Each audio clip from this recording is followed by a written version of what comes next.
When the wildfire radio crackled to life at 4:47 p.m., 30-year-old Henry Vance was already running toward the smoke. One silver sedan sat abandoned at the North Ridge trailhead. Everyone else had evacuated hours ago. He found her on concrete steps in the rain, ankles shattered, refusing rescue. She told him to leave her behind. He looked at her once, smelled the approaching inferno, and made a choice that would change both their lives forever. He lifted her into his arms and ran straight into the flames. If you want to see how a single father's refusal to leave anyone behind turns a wildfire evacuation into something neither of them expected, stay with me until the end. And drop a comment telling me what city you're watching from. I love seeing how far these stories travel. Hit that like button if you're ready for a story about survival, secrets, and second chances carved out of ash and snow. Henry Vance had been a single father for 4 years, a volunteer search and rescue responder for 6, and had carried the weight of one failed rescue for nearly a decade. He didn't talk about that last part. Not to his 7-year-old daughter, Lily, who asked him every morning if he was going to save someone that day. Not to the other volunteers who clapped him on the back after successful evacuations. And certainly not to the woman whose face still appeared in his nightmares. The hiker he'd reached too late on a cliffside in heavy rain, her hand slipping from his, just as the lightning strike illuminated her terrified eyes. He carried that weight the way he carried everything else, quietly, with his jaw set and his boots laced tight. The call came through on a Thursday afternoon in late September, when the Pacific Northwest was experiencing the kind of drought that turned forests into kindling. Henry had just picked Lily up from school and was helping her with math homework at their small kitchen table when his radio hissed to life. All units, we have a fast-moving wildfire that jumped Cascade Creek near North Ridge. Winds shifting northeast. Evacuation orders in effect for sectors 7 through 12. Repeat, evacuation orders in effect. Lily looked up from her worksheet, her dark eyes wide. Daddy? Henry's mind was already moving through logistics. North Ridge was 15 minutes away. His neighbor, Mrs. Chen, could watch Lily. She'd done it before. He reached for his phone. It's okay, sweetheart. I just need to go help some people get to safety. Like always? Like always. 20 minutes later, Henry was in his truck, heading toward the orange glow that painted the eastern sky. The radio chatter told him what he needed to know. Most residents had already evacuated. The main highway was being used as a fire break, and air support was grounded due to high winds. The fire had started small that morning, but dry conditions and sudden gusts had turned it into something hungry and unpredictable. He arrived at the North Ridge recreation area just as the first sheriff's deputy was setting up road closure signs. The parking lot was empty except for one vehicle, a silver Honda sedan with Oregon plates and a rental company sticker. The deputy, a young guy named Martinez, who Henry recognized from previous operations, jogged over as Henry stepped out of his truck. Vance, good timing. We think everyone's out, but that car's been sitting there for 3 hours. Owner might have hiked in before the evacuation order. Henry studied the sedan. The doors were locked. A professional-looking shoulder bag sat in the back seat next to a rolled sleeping bag. Anyone check the trailhead? Not yet. Fire's moving fast. We're supposed to be pulling back in 10 minutes. Henry grabbed his pack from the truck bed, the one he kept loaded with emergency supplies, rope, first aid kit, water, emergency blanket, and flares. I'll do a quick sweep. If they're on the trail, they'll be heading down. Martinez hesitated. Captain said, I know what the captain said. Henry's tone wasn't harsh, just matter of fact. He'd had this conversation before. 10 minutes. If I'm not back, I'm taking the access road out the north side. He didn't wait for permission. The smell of smoke was already thick in the air, and the wind carried ash like snow. Henry started up the main trail at a steady jog, his eyes scanning for movement, footprints, anything that might indicate which direction the car's owner had gone. The North Ridge Trail system was a network of paths that wound through old-growth forest before climbing to a series of overlooks. Popular with day hikers and photographers, it offered stunning views of the valley, but it also had multiple branches, some of which led to dead ends or steep terrain. Henry had gone maybe half a mile when he saw her. She was sitting on a concrete retaining wall where the trail curved around a small maintenance structure. Not walking, not calling for help, just sitting there in the rain that had started to fall, Her face turned toward the approaching wall of smoke to the south. He slowed as he approached, taking in the details. Mid-20s, athletic build, dark hair plastered to her face by rain. Her right ankle was swollen to nearly twice its normal size, the joint already turning deep purple. A professional camera hung around her neck, and her hiking boots were caked in mud. She didn't look scared. She looked furious. "Ma'am, I'm with search and rescue. We need to evacuate now." She didn't turn to look at him. "I can't walk." "I can help you walk." "No." Her voice was flat. "You can't." "I tried. I got maybe 20 feet before I collapsed. The ankle's fractured or dislocated, I can't tell which. You need to leave me and get yourself out." Henry moved closer, kneeling beside her to examine the injury. The swelling was severe, and when he gently touched the area around the joint, he could feel heat radiating through her sock. "How long have you been sitting here?" 2 hours. Maybe 3. I called 911, but the call kept dropping. I was trying to decide whether to drag myself down the trail or just wait when the rain started. "What's your name?" She finally looked at him. Her eyes were green, sharp with intelligence and pain. "Why does that matter?" "Because I'm about to carry you down this mountain, and I'd like to know who I'm carrying." Mara Sutton." She laughed, but there was no humor in it. "And you're not carrying me anywhere. The fire's too close. You'll never make it with extra weight." Henry was already assessing their options. The main trail back to the parking lot would take them directly toward the thickest smoke. But there was another route, a fire access road that branched off about a quarter-mile uphill. It was longer and steeper, but it would take them parallel to the fire's current path instead of straight into it. "The fire road," he said, more to himself than to her. "We can circle around." "Did you hear what I said? You can't—" Henry stood and turned his back to her, kneeling down. "Arms around my neck." "Are you insane?" "Probably. Arms around my neck, Mara. We're leaving." For a moment she didn't move. Then, with a sharp exhale of frustration and pain, she wrapped her arms around his shoulders. Henry hooked his arms under her thighs and stood, adjusting her weight until she was secure against his back. She was lighter than he'd expected, but still solid muscle and bone, and her injured ankle knocked against his side as he started walking. She hissed in pain. "Sorry," he muttered. "Try to keep it still."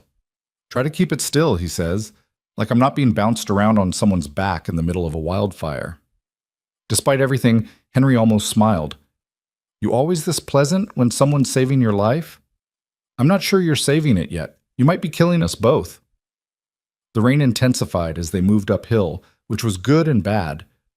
Good because it would slow the fire. Bad because it made the trail slippery and reduced visibility. Henry's legs burned within the first 5 minutes, but he kept his pace steady, his breathing controlled. He'd done plenty of physical training for search and rescue, but carrying another adult up a mountain trail was different from hauling equipment or doing conditioning exercises. Mara was silent for several minutes before she spoke again. "You didn't tell me your name." "Henry." "Henry Vance." "Well, Henry Vance, I hope you know what you're doing." "Me too."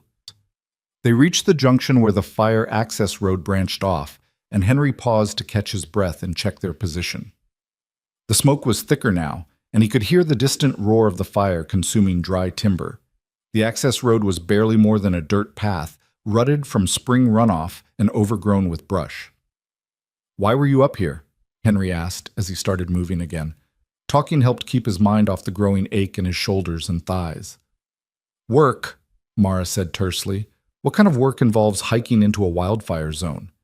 She was quiet for so long that he thought she might not answer. Then, in a voice tight with suppressed anger, "I'm a land surveyor.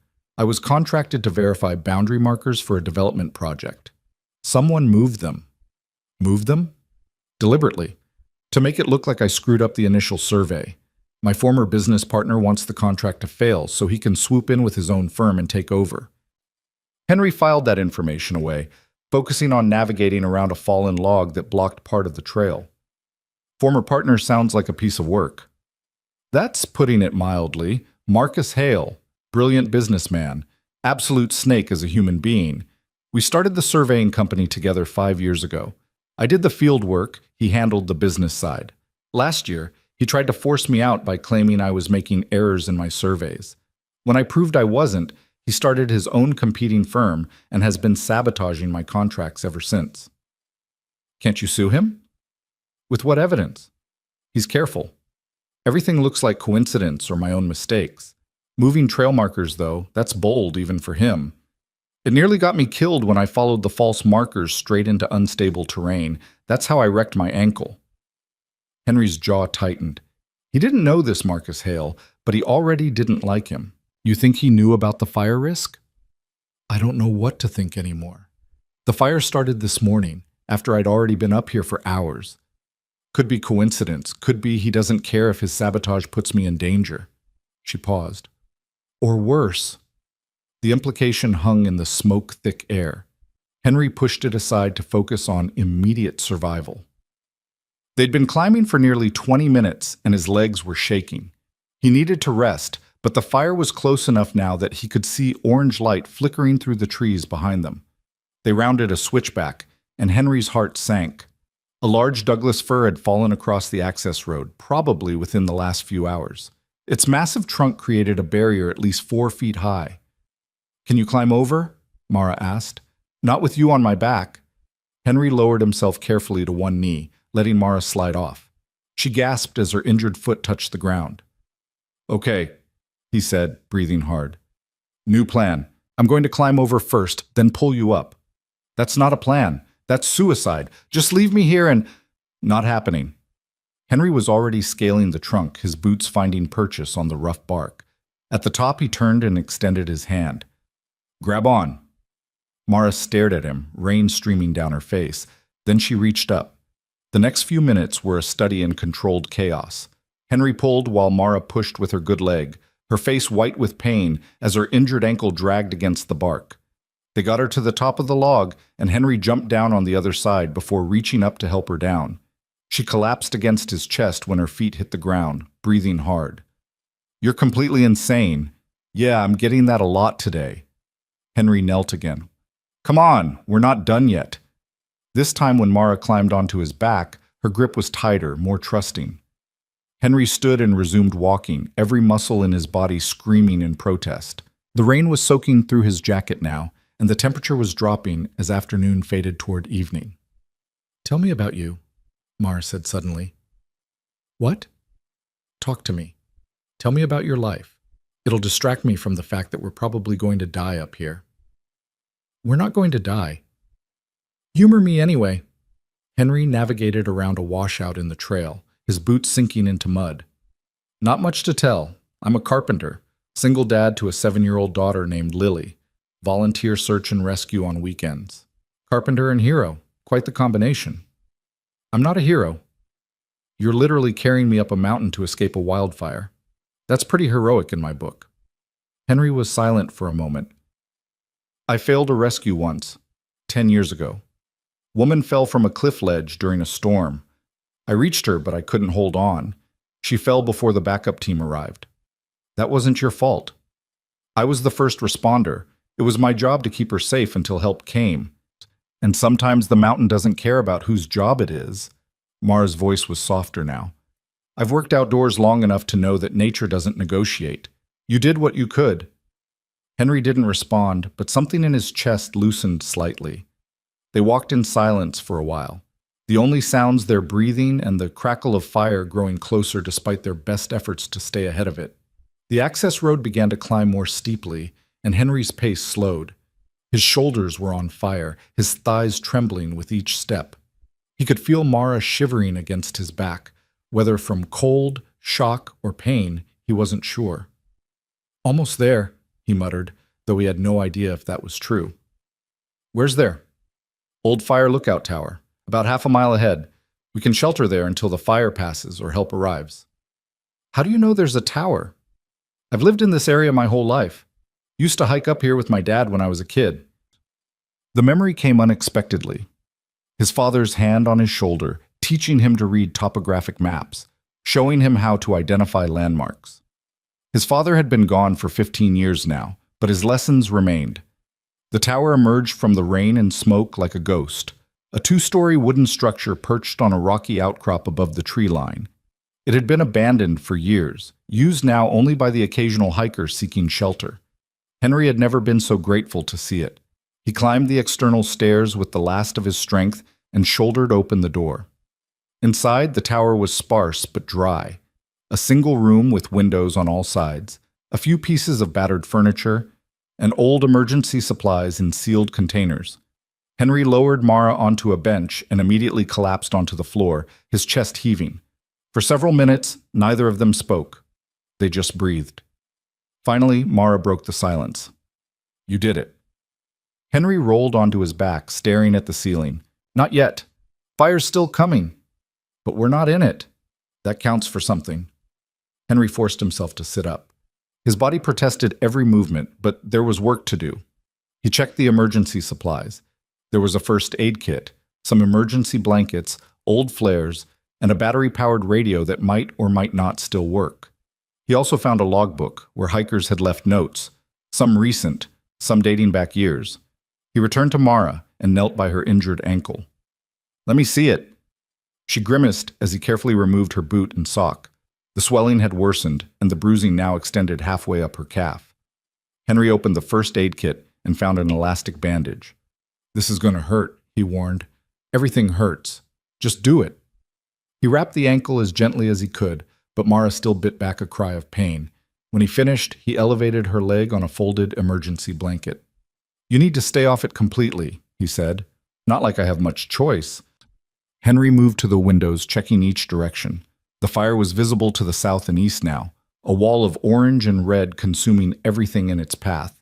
But the wind was shifting, and the rain was intensifying. If they were lucky, the storm would slow the fire's advance enough for them to survive the night. If they were lucky. He tried the radio, but got only static. Cell service had been non-existent since they left the parking lot. They were on their own. "What time is it?" Mara asked. Henry checked his watch. "Just after 6. "Your daughter. You said you have a daughter. She must be worried." "She's with a neighbor. Mrs. Chen knows what I do. She'll keep Lily safe and distracted." Even as he said it, Henry felt the familiar guilt that came with every rescue call.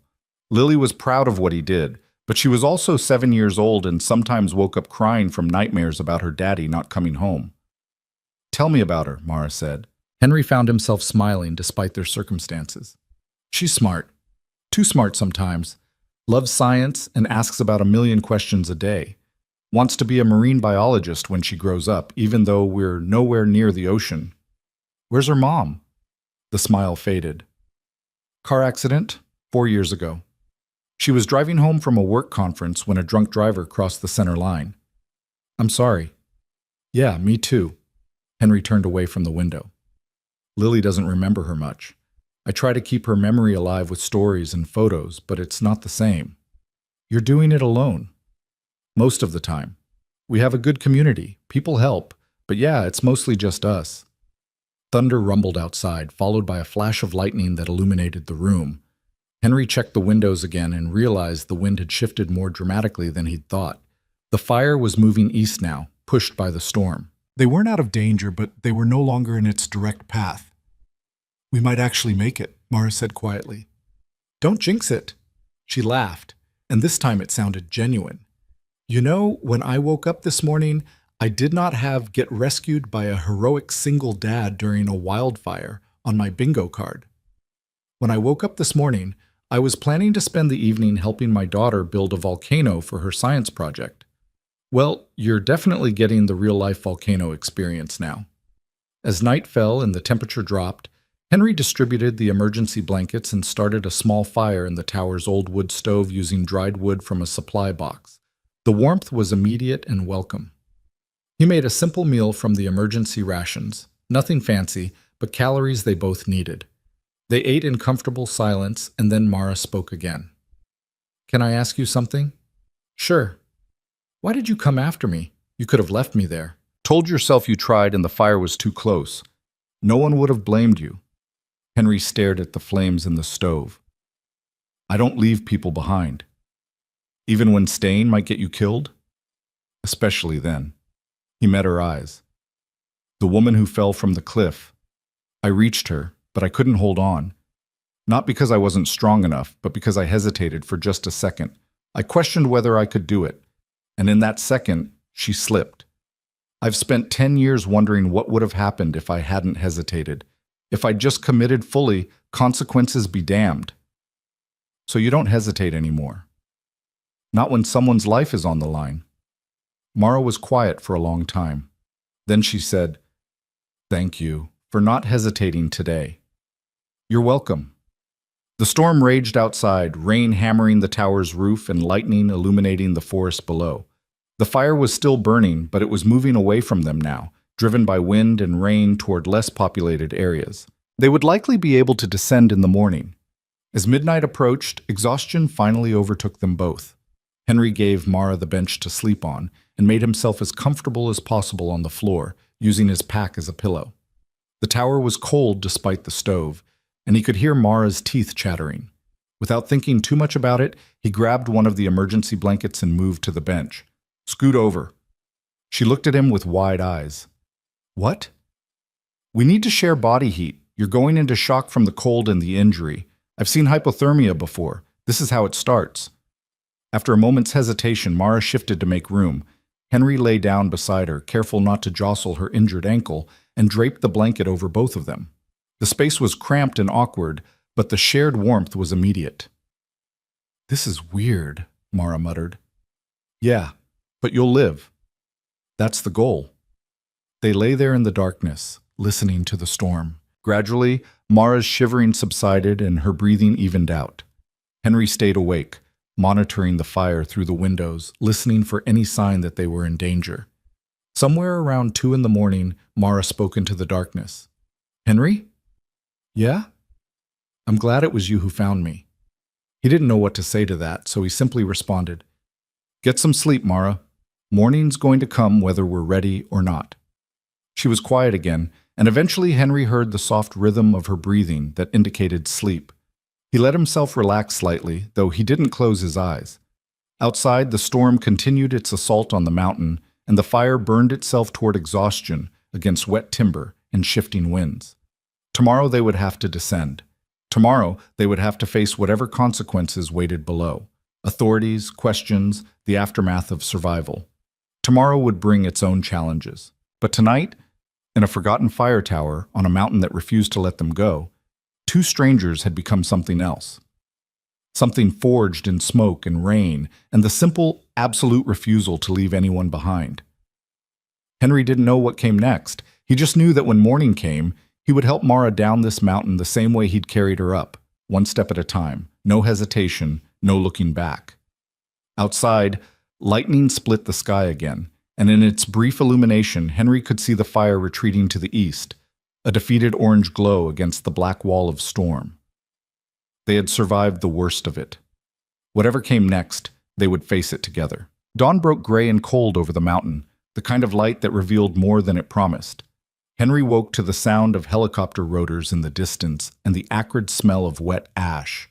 His entire body was stiff, muscles protesting as he carefully extracted himself from the shared warmth of the emergency blanket without waking Mara. He moved to the window and surveyed the damage. The forest below looked like a battlefield. Charred trees stood like skeletal soldiers, smoke still rising from smoldering patches where the fire had burned hottest. But the storm had done its work. The main blaze had moved east into the wilderness areas, away from populated zones. Behind him, Mara stirred and immediately gasped in pain as she tried to move her injured ankle. "Don't," Henry said, turning from the window. "Stay still. Let me check it first." He knelt beside the bench and carefully unwrapped the elastic bandage. The swelling had gone down slightly, but the bruising had deepened to a violent purple-black that spread from her foot halfway to her knee. When he gently probed the area around the joint, Mara's sharp intake of breath told him everything he needed to know. "It's bad, isn't it?" she asked. "You need a hospital, x-rays, probably surgery." Henry rewrapped the ankle with fresh bandaging from the first aid kit. "But first we need to get down this mountain." "That's going to be a problem." "I'll carry you again." Mara shook her head. "Henry, you barely made it up here yesterday. Going down is harder, more strain on your knees, easier to slip. And I'm not going to let you destroy your body because I was stupid enough to follow fake trail markers." You weren't stupid. You were sabotaged. Henry stood and checked his watch. 6:15. And we don't have much choice. The fire's moved on, but there's still smoke and unstable ground. The longer we wait, the more dangerous the descent becomes. Before Mara could argue further, the battery-powered radio on the shelf crackled to life. Henry lunged for it. All search and rescue units, this is base command. The North Ridge fire is now 60% contained. Ground crews are beginning damage assessment. Any personnel in the area, please respond with your location and status. Henry grabbed the radio. This is Henry Vance, volunteer SAR. I'm at the old fire lookout tower on North Ridge with one civilian, female, mid-20s, serious ankle injury. We sheltered here overnight. Over. Static. Then, Vance, this is Captain Morrison. Thank God you're alive. Martinez said you went in yesterday afternoon and never came back out. What's your status? Over. Mobile but slow. The civilian can't walk. I'll need to carry her down. Over. Negative, Vance. Hold position. We're sending a helicopter for medical evacuation. Weather's clearing enough for flight. ETA 30 minutes. Over. Relief washed through Henry so powerfully that his knees almost buckled. Copy that, Captain. We'll be ready. Over. He set down the radio and turned to find Mara staring at him with an expression he couldn't quite read. What? He asked. You were really going to carry me all the way down, weren't you? Even though it would have taken hours and probably injured you. Yes. Why? Henry moved back to the window, watching the helicopter he'd heard earlier disappear over the ridgeline. Because that's what you do for people. You show up. You don't quit. You don't leave them behind just because it's hard. Is that what your father taught you? The question caught him off guard. How did you know? You mentioned him last night. Said he used to bring you up here. Henry nodded slowly. He was a firefighter. Died in a warehouse fire when I was 15. He always said the job wasn't about being fearless. It was about doing what needed to be done despite the fear. About being someone people could count on when everything went to hell. Sounds like a good man. He was the best man I've ever known. Henry's throat tightened. I spent years trying to figure out how to be half as good as he was. I'm still working on it. Mara was quiet for a moment, then said softly, I think you're doing better than you realize. Before Henry could respond, the radio crackled again. This time, it was a different voice, younger, more urgent. Base Command, this is Forest Service Officer Chen. We've got a situation developing at the North Ridge trailhead. There's a civilian here claiming he's looking for someone, a business associate who didn't return from a survey hike yesterday. He's being aggressive with our personnel and demanding access to the restricted area. Advises the missing person is Mara Sutton. Over. Henry and Mara locked eyes. Her face had gone pale. That's Marcus, she whispered. Marcus Hale. Henry grabbed the radio. Captain Morrison, this is Vance. I'm with Mara Sutton right now. She's the injured civilian I reported. Her ankle injury was caused by deliberately moved trail markers, possible sabotage. The man at the trailhead may be connected. Over. There was a longer pause before Morrison responded.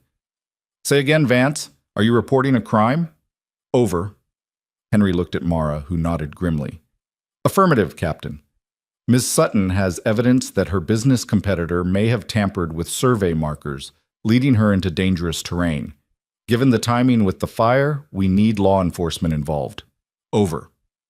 Copy that. I'm contacting the county sheriff. Helicopter is 7 minutes out. Stand by. Over. Mara pulled herself into a sitting position, wincing. He's going to deny everything. He's too smart to leave proof. You said you were surveying yesterday. Did you take photos? Document the moved markers. Yes, but Mara's eyes widened. My camera and my field notebook. They're in my backpack. Henry looked around the small tower room. Where's your pack? I dropped it when I fell. It should still be on the trail where you found me. Henry's mind raced. The trail where he'd found Mara was at least a mile downhill, possibly already searched by ground crews. But if that evidence existed, it could make the difference between sabotage charges and Marcus walking away clean. I'll get it, he said. Henry, no. The helicopter will be here soon. You can't. 7 minutes, Morrison said. I can get down to that trail section in 5 if I run. I'll be back before they land. And if you're not? If something happens? Henry was already checking his gear, making sure he had his radio clipped to his belt. Then you tell them where to find me, but nothing's going to happen. I'm just retrieving evidence. This is insane. That evidence isn't worth risking your life. Henry paused at the door and looked back at her. Last night you told me your former partner has been sabotaging your business for a year. You think he moved those markers by accident? You think it's coincidence that you ended up injured on a mountain the same day a wildfire started? Mara's jaw tightened. You think he set the fire? I think we need that evidence before he has a chance to destroy it. Henry pulled the door open. I'll be back in 10 minutes. Don't go anywhere. Very funny. He took the external stairs 3 at a time and hit the ground running. His legs screamed in protest after yesterday's ordeal, but he pushed through it, following the fire access road back down the way they'd come. The ground was slippery with mud and ash, and twice he nearly lost his footing, but he kept moving. The fallen Douglas fir loomed ahead. Henry vaulted over it with considerably more ease than they'd managed last night and continued down. Smoke still hung in the air, making his eyes water, but the path was clear enough to navigate. He reached the main trail junction and turned toward where he'd found Mara. The concrete retaining wall came into view, and there, partially hidden under a blackberry bush, was a navy blue backpack. Henry grabbed it and immediately unzipped the main compartment. Inside was a professional field notebook with waterproof pages, a high-end digital camera, and what looked like a portable GPS unit. He quickly checked the camera's memory card, still intact. The radio on his belt squawked. Vance, this is Morrison. Helicopter is on approach. Where are you? Over. Henry keyed the radio while starting back up the trail at a dead run. Retrieving evidence, Captain. 2 minutes out. Over. Negative, Vance. Return to the tower immediately. We need visual confirmation of your position for the helicopter. Over. Copy that, on my way. Over. Henry pushed harder, his lungs burning. The fallen tree appeared ahead and he launched himself over it without breaking stride, landing hard on the other side but keeping his feet. The tower was visible now through the thinning smoke. The helicopter appeared over the ridgeline, a Coast Guard rescue bird with its distinctive orange and white markings. Henry burst from the tree line just as it began its descent toward the rocky outcrop near the tower. He took the external stairs 2 at a time and crashed through the door, breathless and covered in fresh ash. Mara was sitting upright on the bench, her face tight with worry that transformed to relief when she saw him. You're an idiot, she said. Got your pack. Henry dropped it beside her and moved to the window to signal the helicopter crew. 2 rescue personnel were already rappelling down from the hovering aircraft.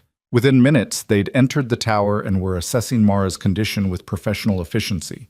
The lead medic, a woman in her 40s with kind eyes and no-nonsense demeanor, secured Mara's ankle in a rigid splint and started an IV for fluids and pain medication. We're going to stretcher you up, the medic explained to Mara.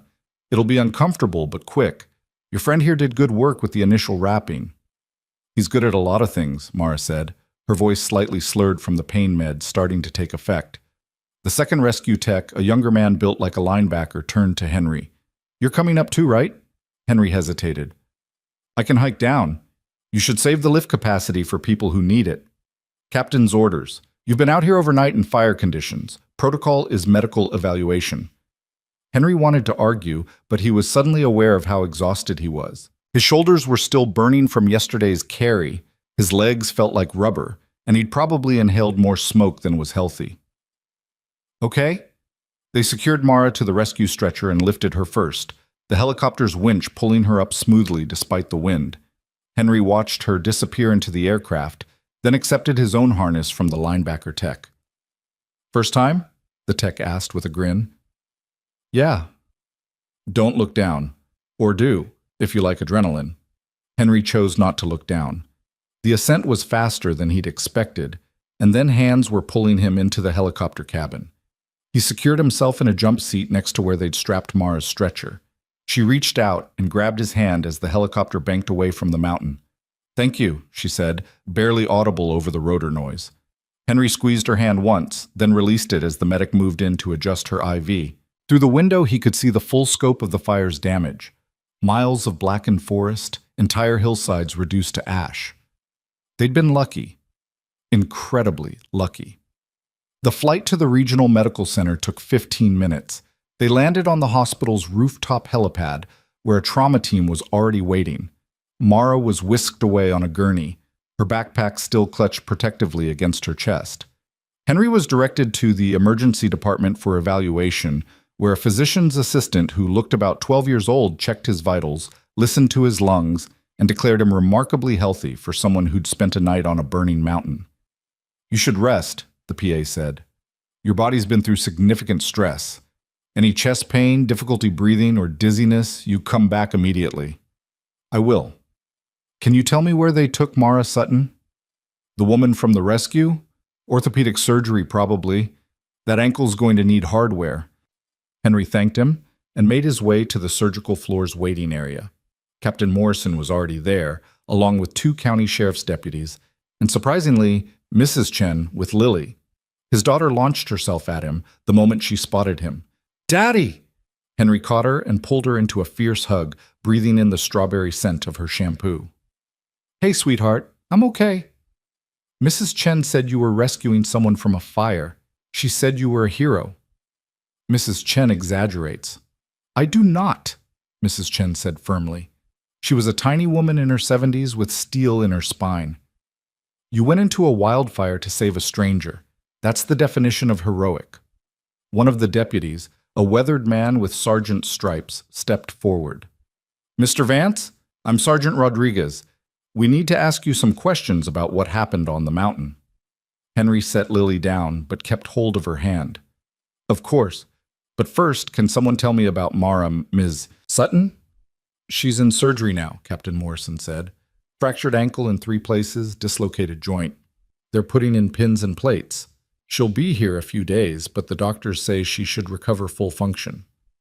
"Good. That's good." Sergeant Rodriguez pulled out a notebook. "Ms. Sutton made some serious allegations before they took her to surgery. She claims someone deliberately moved survey markers to sabotage her work, and that this sabotage directly led to her injury. She also suggested there might be a connection to the fire. Can you walk us through what she told you?" For the next 30 minutes, Henry recounted everything: finding Mara injured, her explanation about Marcus Hale and the moved markers, their night in the tower, and the radio call that morning about Hale showing up at the trailhead. "He was looking for her," Rodriguez said, making notes. Claimed he was worried about his business associate. But here's the interesting part. Fire investigators found accelerant residue at the origin point of the blaze. Someone set that fire deliberately. Henry's blood ran cold. "You think Hale? We don't think anything yet, but we're investigating." Rodriguez closed his notebook.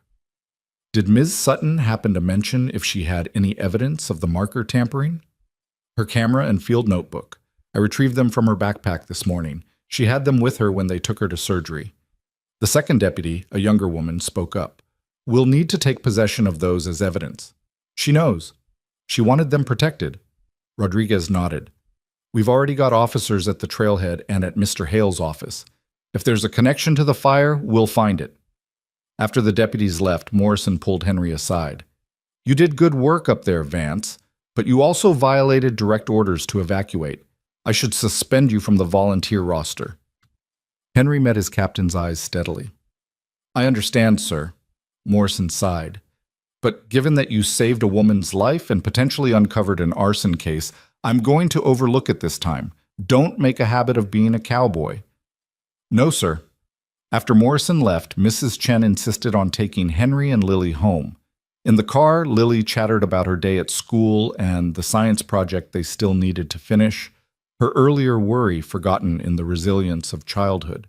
But that night, after he'd tucked Lily into bed and stood in the shower letting hot water pound against his aching muscles, Henry found himself thinking about Mara, about the way she'd refused to panic even when injured and trapped by fire, about her anger at being sabotaged, her determination to protect her evidence, about the feel of her arms around his neck as he carried her up the mountain.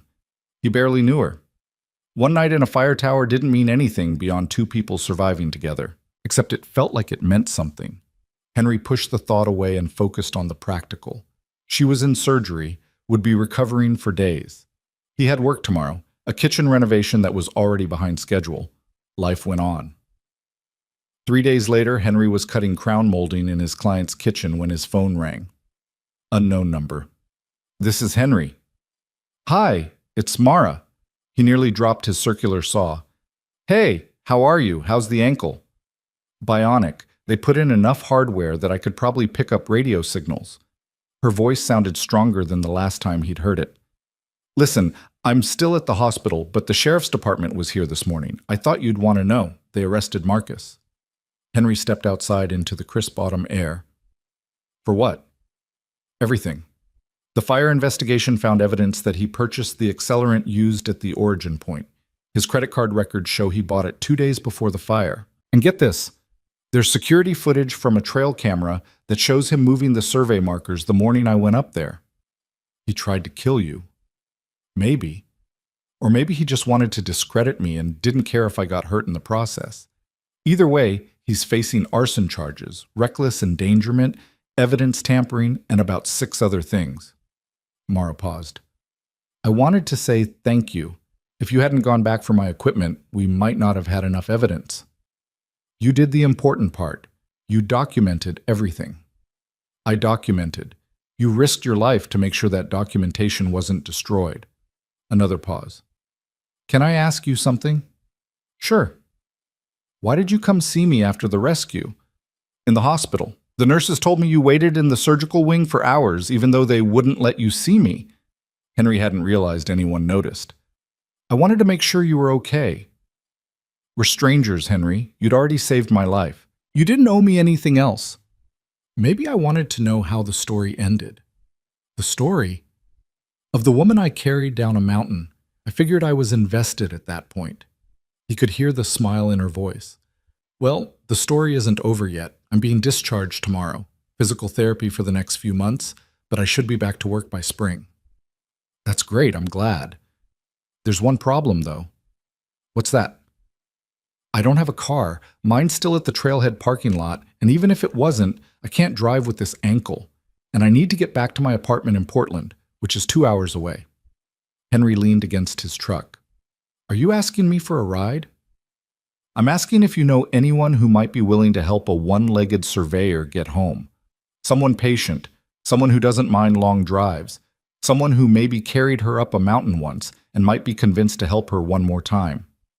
I might know someone like that. Yeah? Yeah, what time should I pick you up?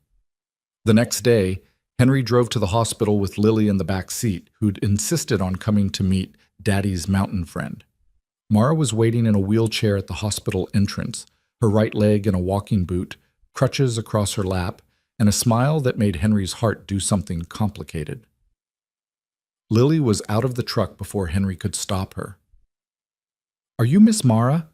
Daddy said you hurt your ankle in the fire. I am, and I did. You must be Lily. Did you really get rescued by a helicopter? That's so cool. Mara laughed. It was pretty cool. But the coolest part was your dad carrying me all the way to the rescue tower. He's pretty strong. Lily beamed with pride. He carries me all the time, even when I'm too big. You're never too big, Henry said, helping Mara into the passenger seat and stowing her crutches in the back. And buckle up, both of you. It's a long drive.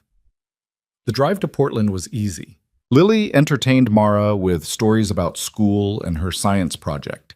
They'd built the volcano finally, and it had erupted all over Mrs. Chen's kitchen floor. Mara shared stories about surveying work, about mountains she'd climbed and forests she'd mapped. When they reached Mara's apartment building in northwest Portland, Henry carried her bag up 3 flights of stairs while she navigated on crutches. Her apartment was small but bright, filled with maps and survey equipment and photos of wild places.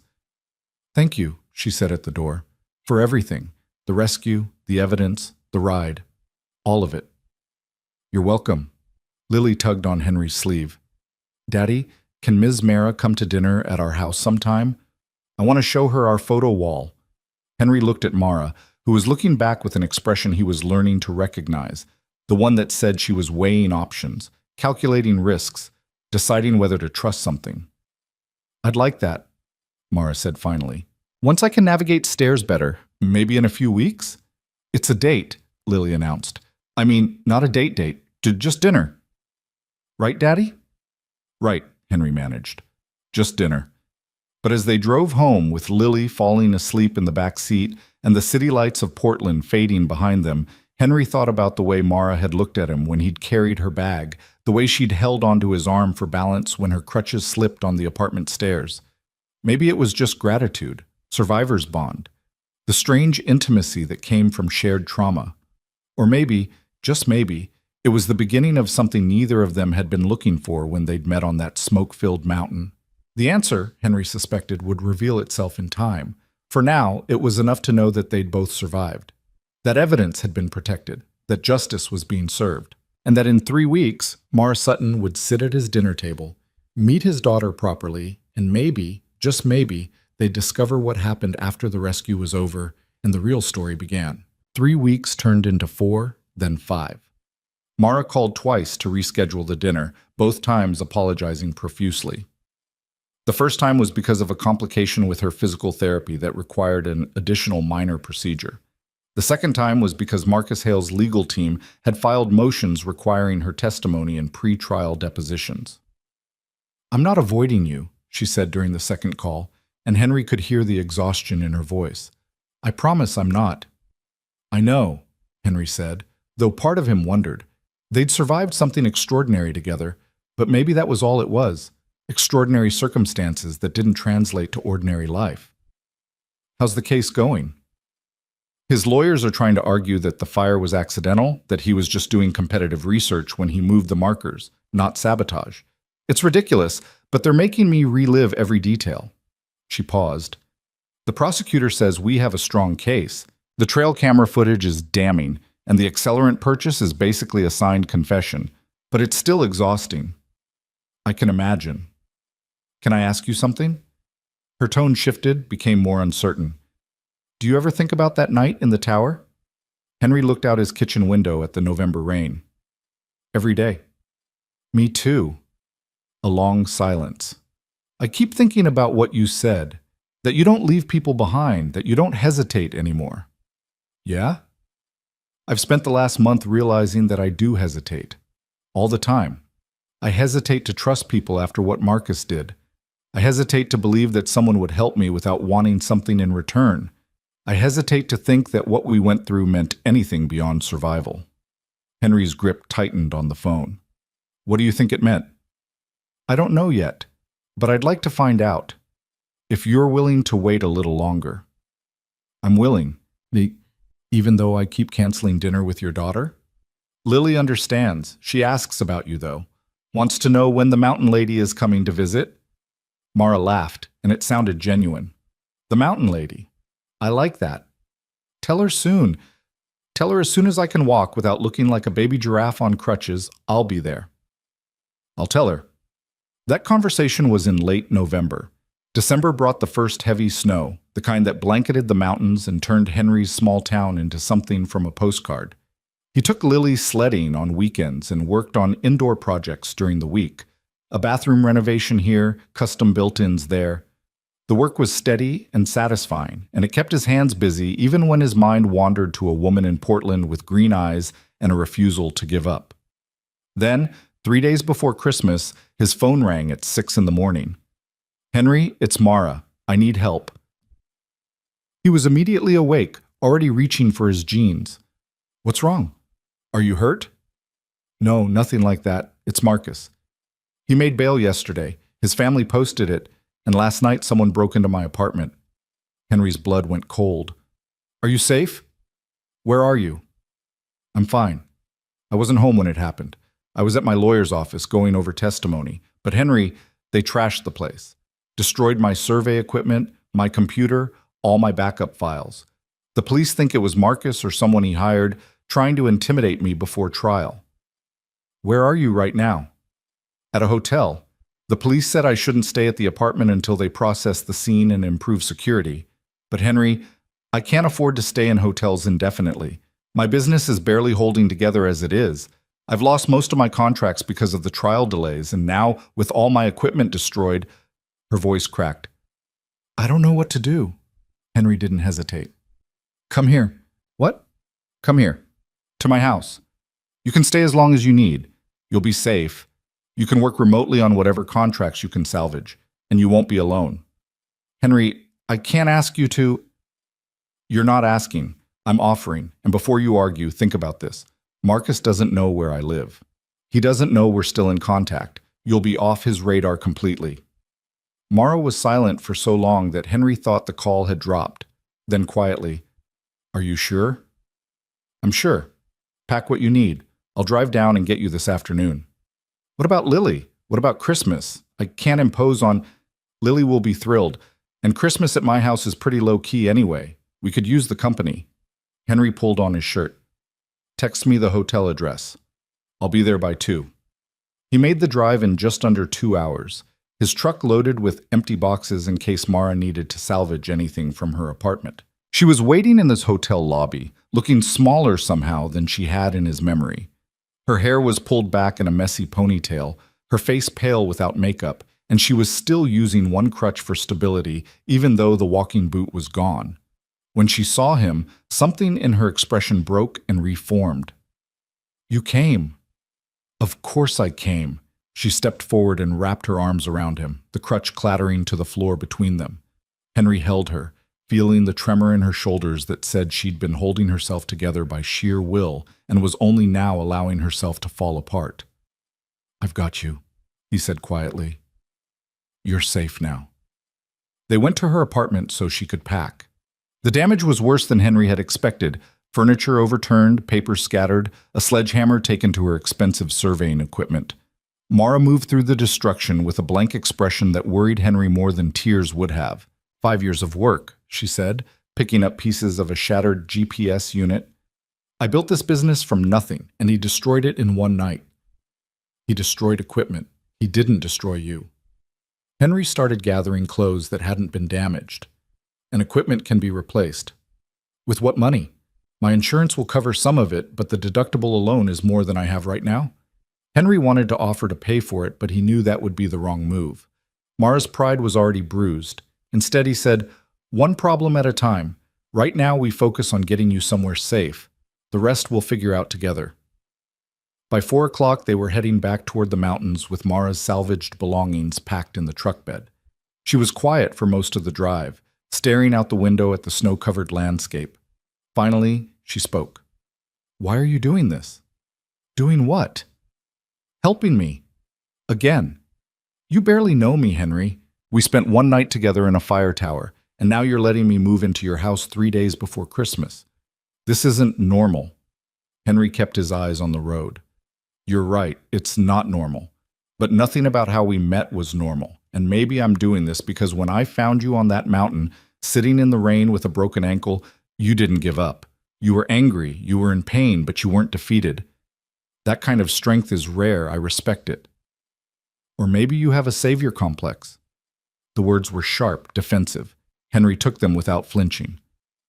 "Maybe I do, but that's not why I'm helping you. I'm helping you because you need help, and because I can provide it, and because—" He paused, choosing his words carefully. "Because I want to know what happens next, in your story, in whatever this is between us." Mara turned to look at him. "What if there's nothing between us except trauma bonding and gratitude?" "Then at least we'll know. But what if it's more than that? What if it isn't? Then you'll have had a safe place to stay while you got back on your feet, and I'll have had company during the holidays. Either way, nobody loses." Mara turned back to the window, but Henry saw her reflection in the glass. She was smiling. Lily was waiting on the front porch when they pulled up, bundled in her purple winter coat and bouncing with barely contained excitement. Mrs. Chen stood behind her, hands on Lily's shoulders to keep her from launching into the snow. "Is that her?" Lily stage whispered. "Is that the mountain lady?" "Her name is Mara," Henry reminded her as he climbed out of the truck. "And yes, that's her." Mara navigated out of the passenger seat with careful precision, and Lily's eyes went wide at the sight of the crutch. "Does your ankle still hurt?" "Sometimes," Mara said. "But it's getting better. You must be Lily." "I am. Daddy talks about you all the time. He said you're really brave and that you document things really well. What does document mean?" "It means I take very careful notes and pictures of my work," Mara explained, crouching down to Lily's height despite the difficulty. "I'm a land surveyor. I measure property boundaries and make maps." "That sounds cool. I like maps. We have a big map of the world in my classroom, and I put pins in all the places I want to visit someday. Where do you want to visit most? Antarctica, because of the penguins. Mara grinned. Excellent choice. Penguins are very serious about property boundaries. They could use a good surveyor. Lily giggled and immediately grabbed Mara's free hand. Come on, I'll show you your room. Daddy cleaned it all day yesterday, and Mrs. Chen brought extra blankets because Daddy said you get cold easy. Henry caught Mrs. Chen's knowing look as Lily dragged Mara inside. The older woman stepped close and lowered her voice. She seems like a good person. She is. And you care about her. It wasn't a question. Henry nodded. I do. I know it's fast, I know it's complicated, but nothing. When you find someone worth caring about, you don't apologize for it. You just make sure you do right by them. Mrs. Chen patted his arm. Now go help that girl get settled before your daughter talks her ear off. Inside, Henry found Mara sitting on the edge of the guest bed while Lily showed her every stuffed animal in her collection and explained their individual personalities in exhausting detail. Mara was listening with genuine interest, asking questions, making Lily laugh. Something in Henry's chest loosened at the sight. That evening, after Lily was in bed and the house was quiet, Henry made tea and found Mara standing in his living room, studying the photo wall Lily had mentioned. It was a collection of frames covering one entire wall, pictures of Henry's father in his firefighter uniform, Henry's late wife holding baby Lily, Lily at various ages doing various activities, Henry and his volunteer SAR team after successful rescues. You have a good life here, Mara said softly. You've built something solid. Henry handed her a mug. It wasn't always solid. After my wife died, I didn't know how to be both parents. I didn't know how to work and take care of Lily and process my own grief. It took time. How did you do it? One day at a time, one decision at a time. And I had help. Mrs. Chen, the other parents at Lily's school, my SAR team. Nobody gets through hard things alone. Mara sipped her tea, still looking at the photos. I've been alone since I started my business. Marcus was my partner, but he was never really my friend. And after he turned on me, I realized I didn't have anyone I could count on. No family nearby, no close friends, just work. It changes now. She looked at him. Does it? If you want it to. Before Mara could respond, his phone rang. Unknown number, but Henry recognized the area code as local law enforcement. He answered. Mr. Vance, this is Sergeant Rodriguez from the county sheriff's office. Is Mrs. Sutton with you? Henry's pulse kicked up. Yes, why? We need both of you to come to the station tomorrow morning. There's been a development in the Hale case. The trail camera that recorded him moving the survey markers. We went back through the full archive. There's more footage. A lot more. What kind of footage? Rodriguez's voice was grim. The kind that changes this from sabotage to attempted murder. Can you be here at 9? We'll be there. Henry ended the call and looked at Mara, whose face had gone pale. What did they find? I don't know, but Rodriguez said it changes everything. The next morning, they sat in a conference room at the sheriff's station while Rodriguez and the deputy prosecutor, a sharp-eyed woman named Karen Walsh, set up a laptop. Before we show you this, Walsh said, I need to prepare you. This footage is disturbing. It shows premeditation and malicious intent. If you need to stop at any time, just say so. She hit play. The video was from the same trail camera that had caught Marcus moving the survey markers, but the timestamp was different, 7 hours earlier, before dawn on the day of the fire.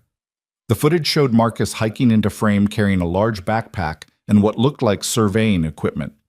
He spent several minutes examining the area, checking his GPS, making notes. Then he pulled out a container from his backpack. That's the accelerant, Rodriguez said. Watch what he does next. Marcus walked off trail, deeper into the forest, placing the accelerant in strategic locations. He was methodical, careful, clearly experienced in setting fires. When he finished, he returned to the trail and used the surveying equipment to move the boundary markers exactly as Mara had described. But it was what he did after that made Mara gasp. Marcus pulled out his phone and made a call. The camera had no audio, but the timestamp showed he was on the call for 3 minutes. Then he checked his watch, looked back toward where he'd placed the accelerant, and smiled. He'd known exactly when Mara would be arriving. He'd known she would follow the false markers, and he'd set the fire to start exactly when she would be in the most dangerous location. He wasn't just trying to sabotage you, Walsh said quietly. He was trying to kill you and make it look like an accident, a tragic case of a surveyor caught in a wildfire that started naturally. Mara's hands were shaking. Henry reached over and took one, grounding her. But it didn't start naturally, Rodriguez continued. And when you survived and made it to the fire tower with Mr. Vance, Marcus panicked. That's why he showed up at the trailhead the next morning, pretending to be concerned. He needed to know if you'd survived, and if so, whether you had any evidence. The break-in at my apartment, Mara said, her voice barely above a whisper. He was looking for the camera and field notebook. The evidence Henry rescued. Exactly, which is why we're upgrading the charges to attempted murder in the first degree, arson with intent to harm, and evidence destruction. His bail has been revoked. He's back in custody as of 6 this morning. Walsh leaned forward. Ms. Sutton, with this footage and the evidence you already provided, we have an airtight case. But we need you to be strong. His defense team will try to paint you as unreliable, as someone who made mistakes and is blaming him to cover your own incompetence. Can you handle that? Mara squeezed Henry's hand, then released it. She sat up straighter.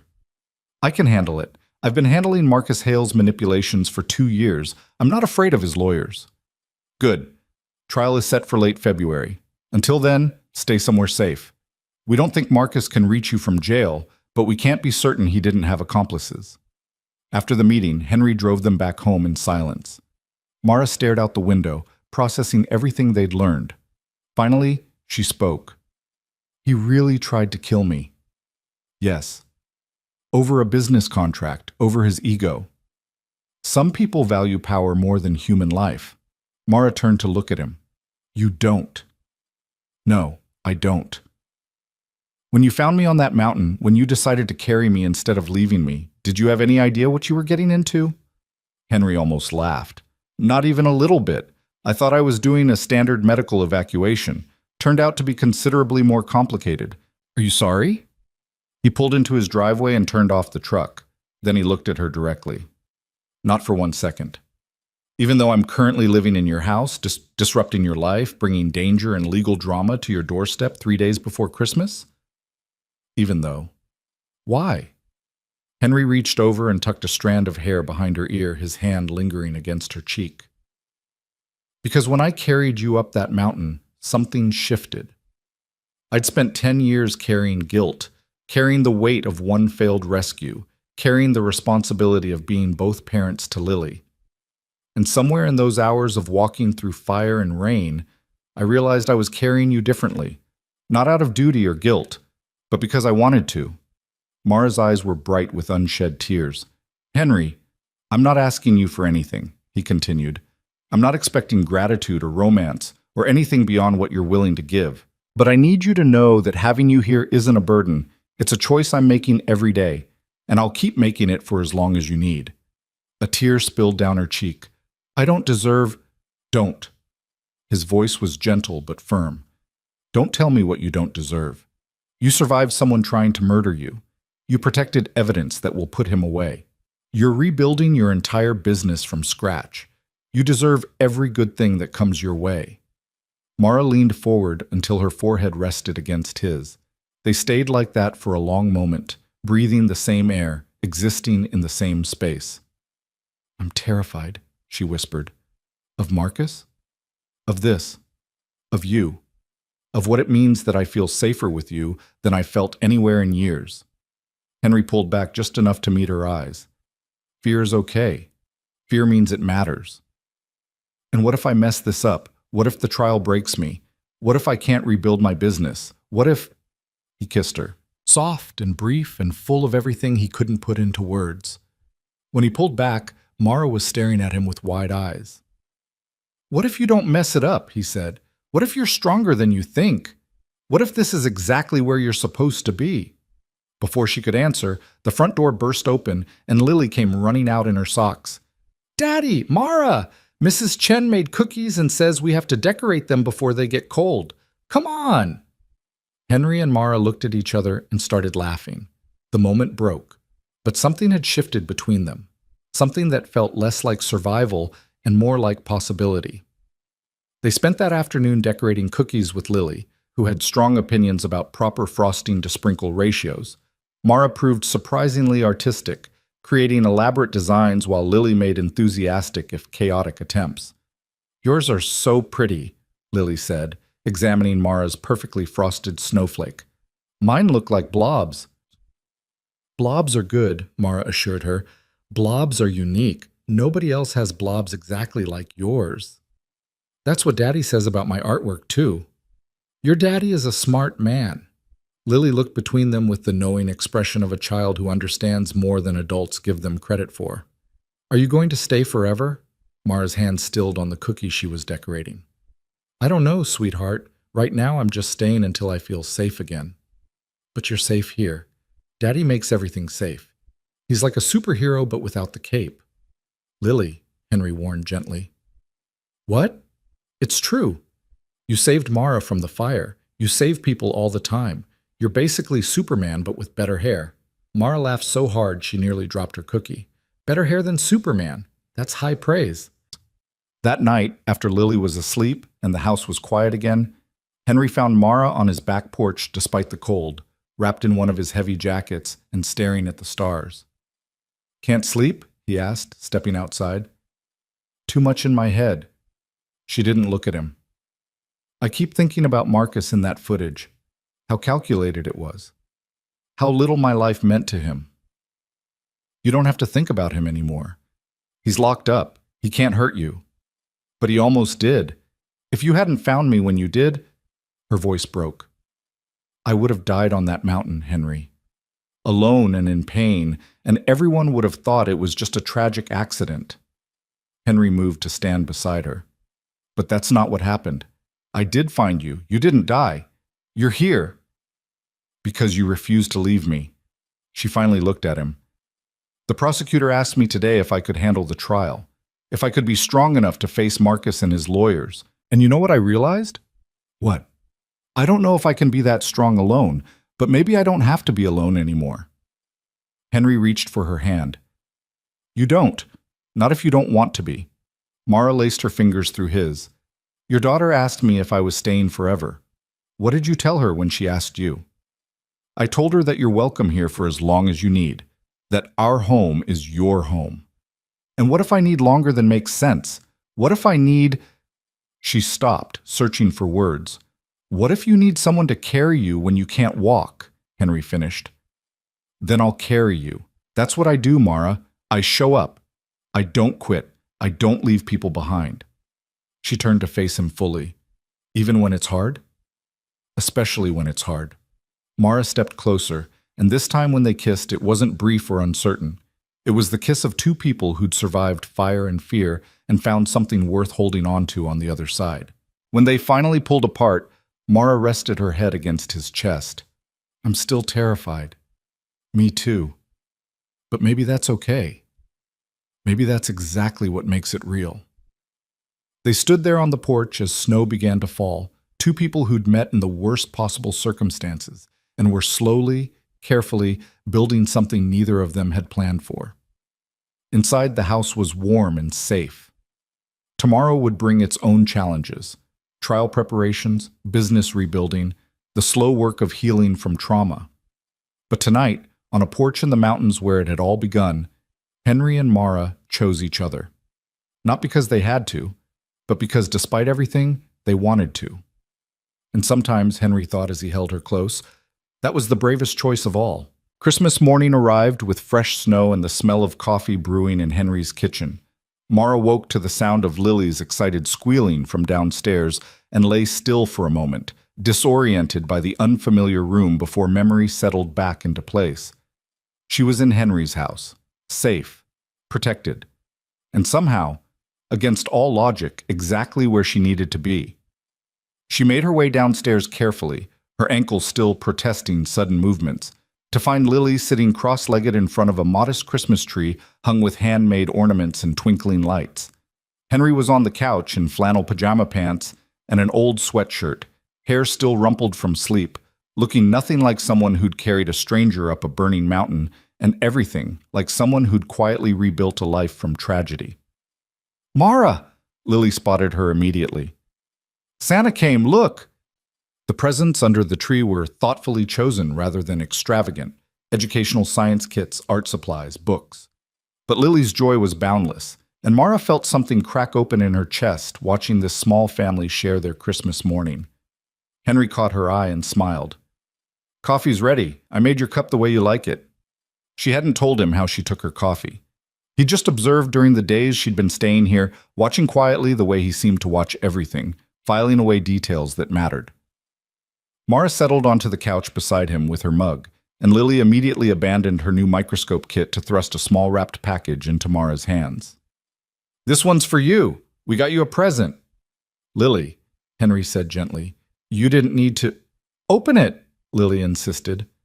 Inside the wrapping was a compass, vintage brass, beautifully maintained, with an inscription on the back that read, "James Vance, Fire and Rescue, 1985 to 2010. Mara's throat tightened. "Henry, this was your father's.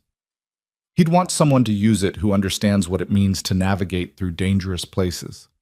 Henry's voice was quiet. "And who knows how to find their way home." Mara turned the compass over in her hands, feeling the weight of the gift. "I can't accept this. It's too much." "You can, and you will," Henry said. "Consider it a professional tool. Every surveyor needs a reliable compass."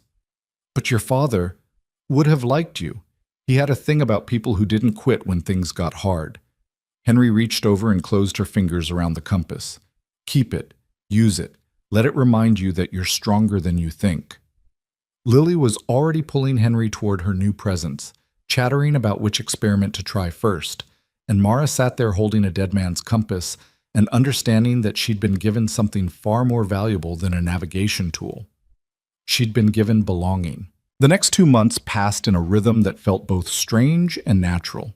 Mara worked from Henry's house, rebuilding her client list one phone call at a time, reaching out to old contacts and explaining what had happened without dwelling on the trauma.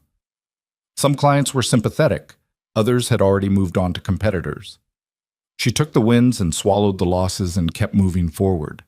Henry continued his carpentry work, taking Lily to school each morning and picking her up each afternoon, fitting his schedule around Mara's physical therapy appointments and trial preparation meetings. He never complained about the disruption to his routine, never made her feel like a burden, just quietly adjusted his life to make room for hers. And Lily, beautiful and perceptive and wholly without guile, accepted Mara's presence with the easy adaptability of childhood. She'd taken to leaving little notes around the house. "Good luck at therapy today," and "Your ankle is getting so much better," that Mara kept in a folder in her laptop bag like talismans.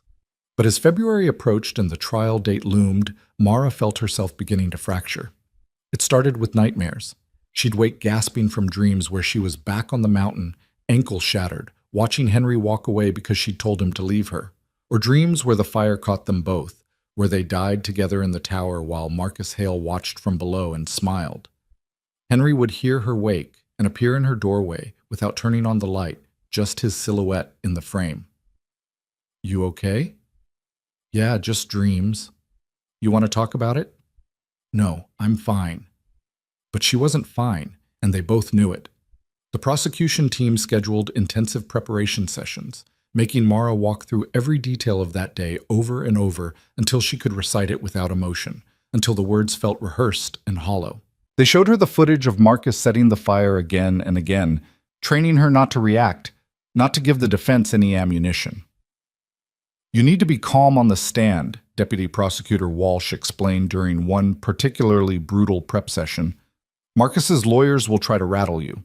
They'll suggest you made errors in your original survey that you're covering up by blaming him. They'll imply you and Mr. Vance fabricated evidence because you're romantically involved. You cannot let them see you upset." "I understand." "Do you? Because right now you look like you're about to cry, and we're just in prep. Imagine how you'll feel with Marcus sitting 20 feet away, staring at you." Mara's hands clenched in her lap. "I said I understand." Walsh softened slightly. "I know this is hard, but we need you strong. Can you do that? Mara thought about Henry lifting her onto his back in the rain, about him running into smoke to retrieve her evidence, about the way he held her on his porch, while snow fell and told her she was stronger than she knew. "I can do it," she said. But when she got home that night, she went straight to the guest room and closed the door. She heard Henry's footsteps pause outside, heard him decide not to knock, heard him walk away. The kindness of that space he gave her made everything worse. She was falling apart, and she couldn't let him see it because he'd already given her too much. He'd already saved her too many times. There had to be a limit to how much one person could carry. 2 days before the trial was set to begin, Mara's insurance company called with news about her destroyed equipment. The claim was approved, but the payout was 60% of replacement value, not the full amount she'd expected. "There's a clause about home business equipment that limits coverage," the adjuster explained in the tone of someone reading from a script. "You should have had a separate commercial policy." "I had a commercial policy. Through your company." "That policy covered liability, not equipment loss due to criminal activity." "I'm sorry, but this is the maximum payout we can authorize." Mara ended the call and stared at the numbers on her laptop screen. Even with the insurance money, even with the few clients she'd managed to retain, she didn't have enough to replace the high-end GPS units and survey equipment she needed to actually do her job. She could buy cheaper alternatives, but that would mean lower accuracy, which would mean fewer contracts, which would mean... Her phone rang. Unknown number. She almost didn't answer, but something made her pick up. "Mara Sutton?" "Yes?" "This is Thomas Chen from Pacific Northwest Survey Consortium. I worked with you on the Riverside Development Project 3 years ago." Mara remembered him vaguely, an older surveyor with decades of experience who'd been gracious when she'd made a minor error in her initial calculations. "Mr. Chen, how can I help you?" "Actually, I'm calling to help you. I heard about what happened with Marcus Hale, and I wanted you to know that the surveying community doesn't tolerate that kind of behavior.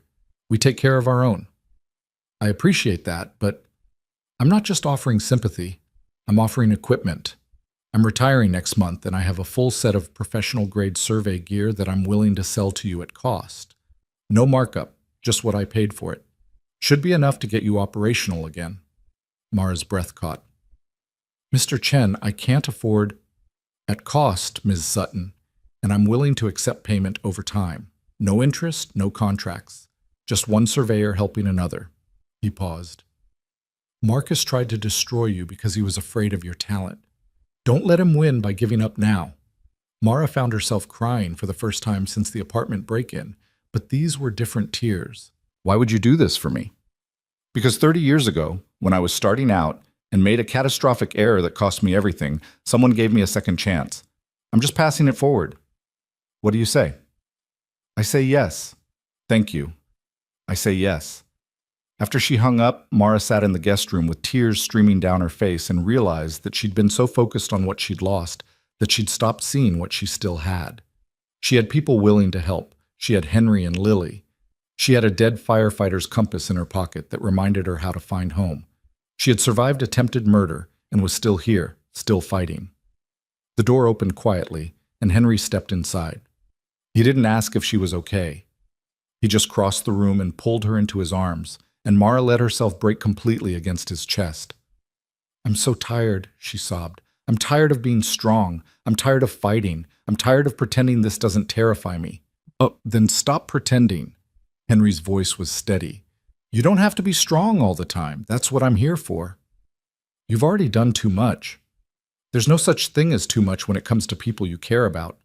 Mara pulled back to look at him. "Is that what this is? Caring?" "You know it is." "I don't know anything anymore. I don't know if what I feel for you is real or just trauma bonding. I don't know if I'm staying here because I'm falling in love with you or because I'm too scared to be alone. I don't know." Henry kissed her, stopping the spiral of words. When he pulled back, his eyes were intense. "You want to know what I know? I know that I think about you every morning when I wake up and every night before I sleep. I know that Lily asks me at least once a day if you're going to stay forever because she's already attached to you, and so am I. I know that when I watch you rebuild your business piece by piece, when I see you refuse to let Marcus break you, I'm in awe of your strength even when you think you have none left. Henry, I know this started in the worst possible way. I know the timing is terrible. I know you're dealing with trauma and legal battles and your whole life being upended. But I also know that what I feel for you isn't about the fire or the rescue or any of that. It's about who you are when you think no one's watching.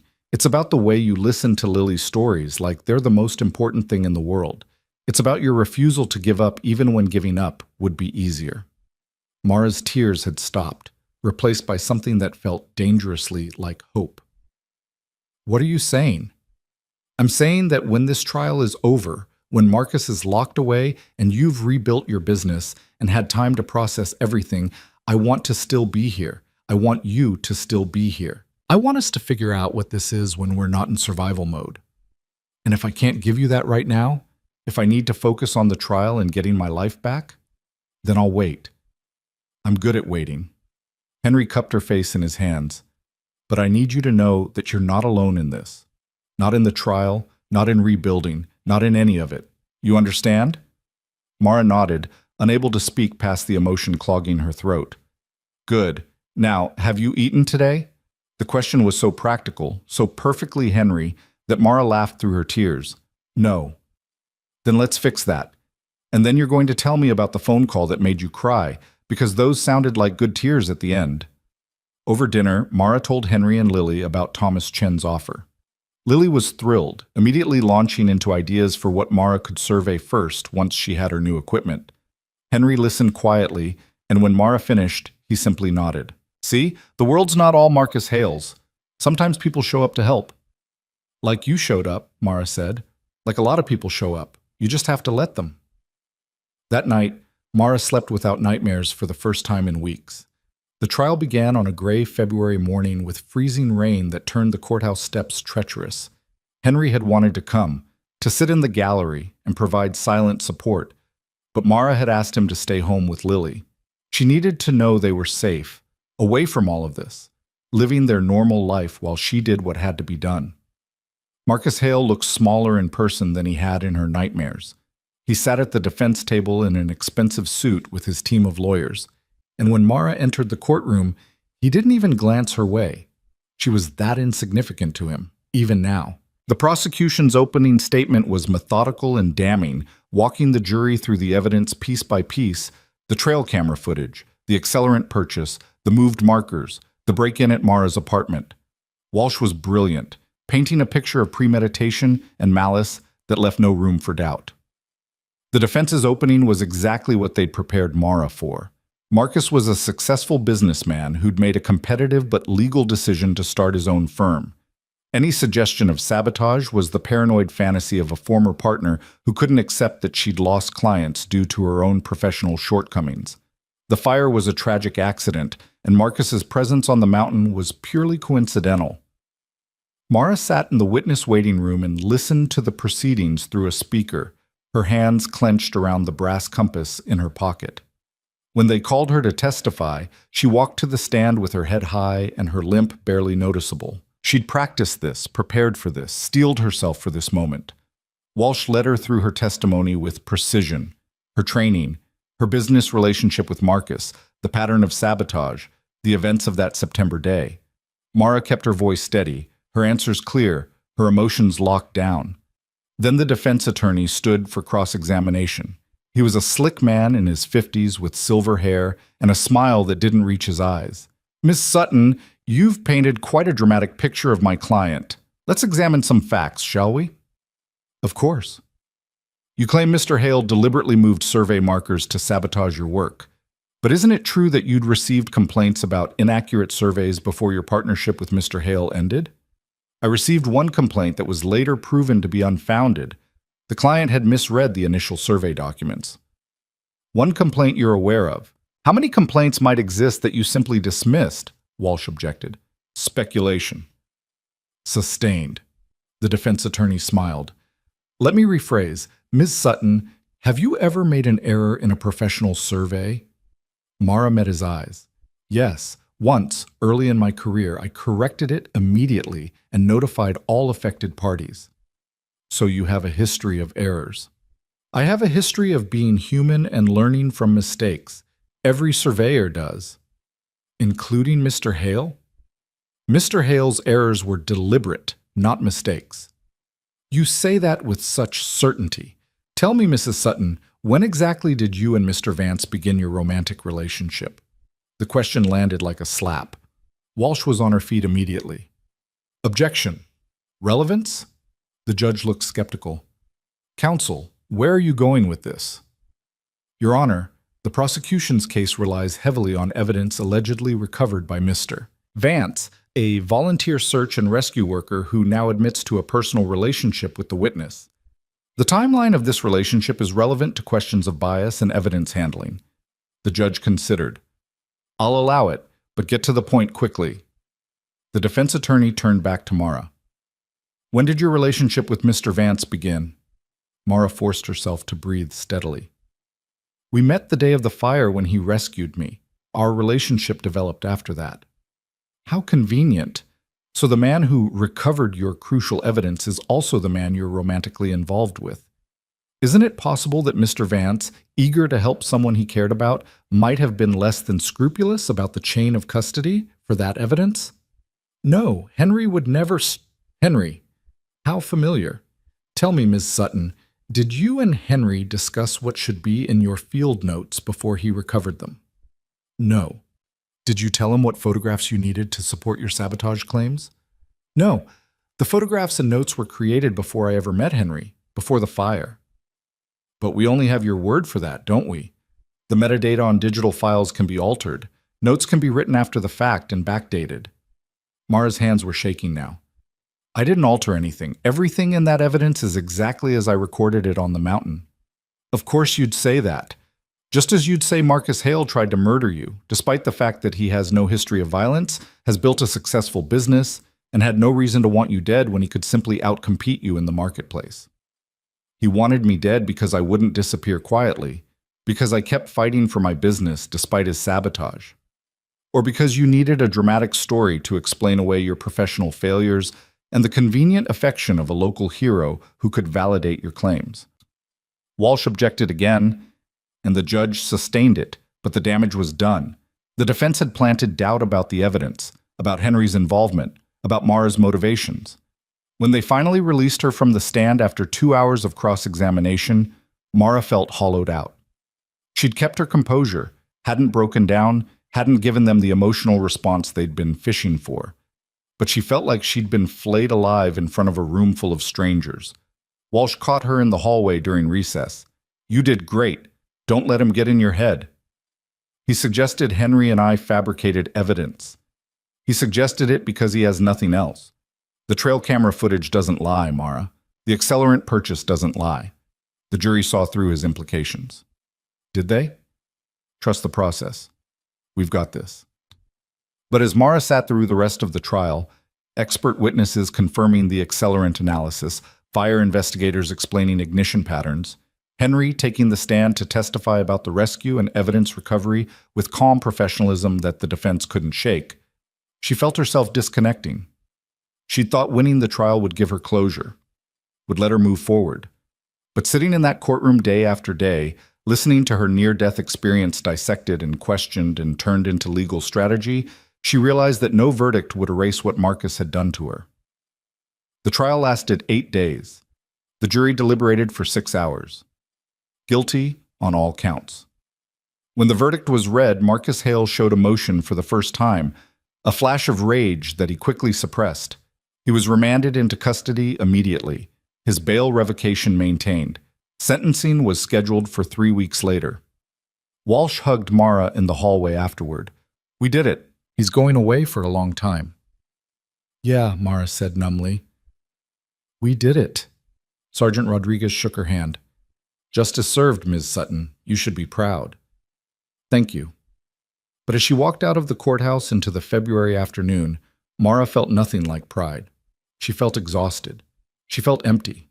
She felt like she'd won a battle but had no energy left for the war of rebuilding that still lay ahead. Henry was waiting at the bottom of the steps, having left Lily with Mrs. Chen so he could be there when the verdict came in. When he saw Mara's face, he didn't ask about the trial. He just opened his arms. Mara walked into his embrace and finally, let herself feel everything she'd been holding back. Relief, grief, rage, fear, love. "It's over," Henry murmured against her hair. "You did it. It's over." But even as he held her, even as she clung to him like he was the only solid thing in a world that wouldn't stop spinning, Mara knew it wasn't over.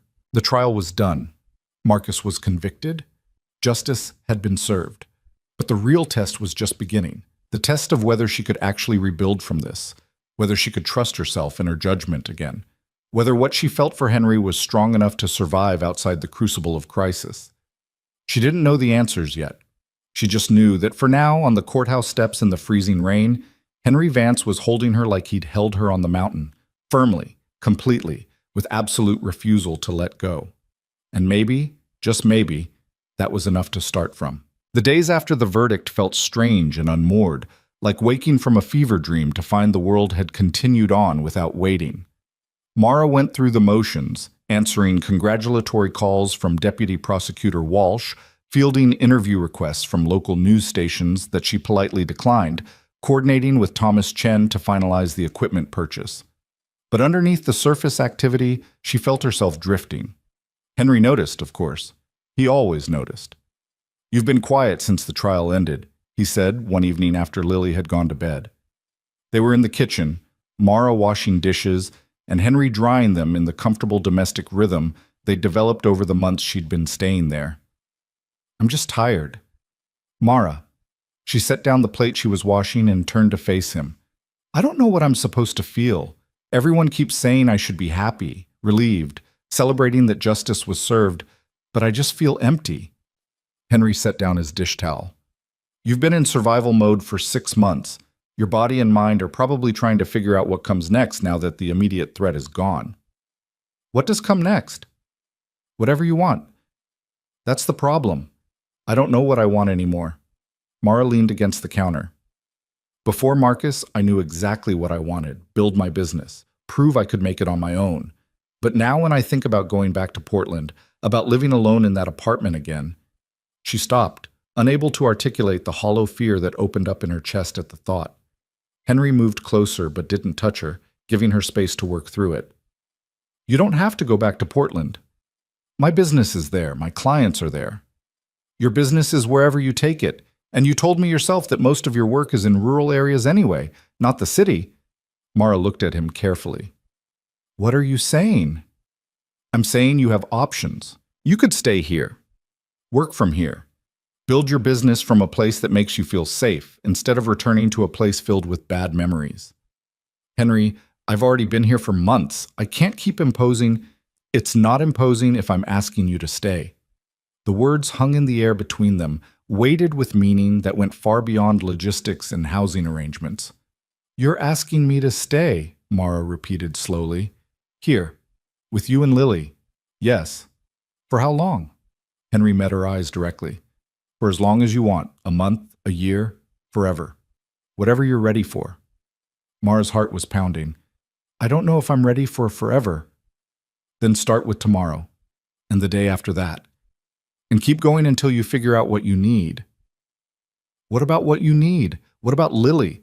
I can't just move into your life indefinitely without knowing if this is real or if I'm just..."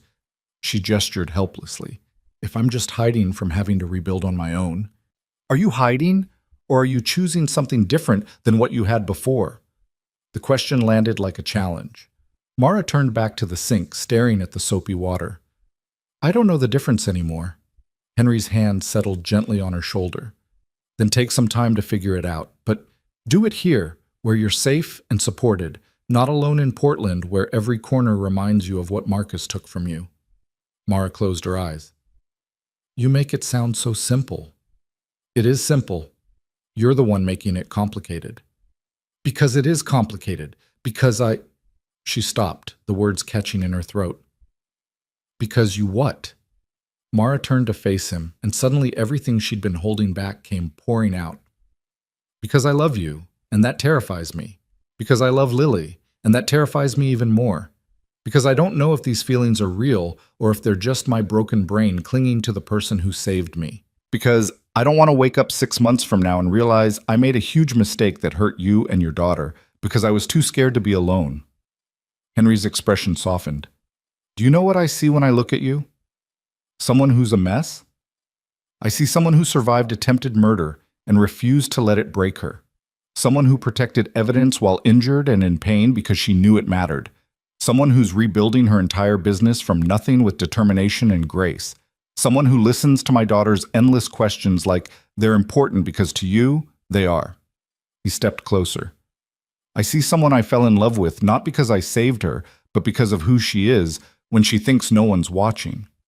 Mara's eyes filled with tears. You fell in love with me? Completely. Probably started on that mountain when you told me to leave you behind, and I realized you'd rather die than be a burden. Definitely by the time we spent that night in the tower, and you turned trauma into dark humor about dying in a wildfire. Absolutely by the time I watched you refuse to let Marcus's lawyers intimidate you on the witness stand. That's ridiculous. You barely know me. I know enough. I know you take your coffee black with 1 sugar. I know you have nightmares about fire, but never about falling. I know you organize your survey notes by geographic region and date, then cross-reference by client. I know you cry during nature documentaries, but not during sad movies. I know you're terrified of being dependent on anyone, but you're learning to accept help anyway. Mara was crying now, tears streaming down her face.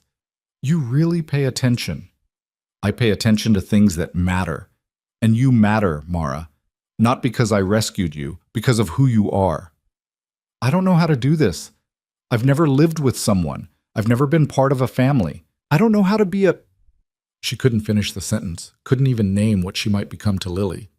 Then we'll figure it out together, day by day. No pressure, no expectations beyond showing up and being honest about what you need. Mara wiped her eyes. What if I'm terrible at it? Then you'll be terrible at it, and we'll love you anyway. The simplicity of that statement broke something open in Mara's chest. She stepped forward and wrapped her arms around Henry, burying her face in his chest and letting herself feel the solid realness of him. I want to stay, she whispered. I want to try. Henry's arms tightened around her. Then stay. Try. See what happens. I'm going to mess this up. Probably. I'll mess it up too. That's what people do. You're supposed to tell me we won't mess it up. I'm not going to lie to you. We'll mess it up sometimes, but we'll also fix it together. Mara pulled back to look at him.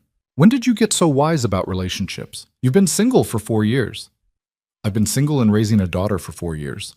You learn a lot about communication and patience and forgiveness when you're parenting a small human who has big feelings and no filter. Lily's amazing. She is, and she already loves you. You know that, right? She barely knows me. Kids are good at seeing what's real.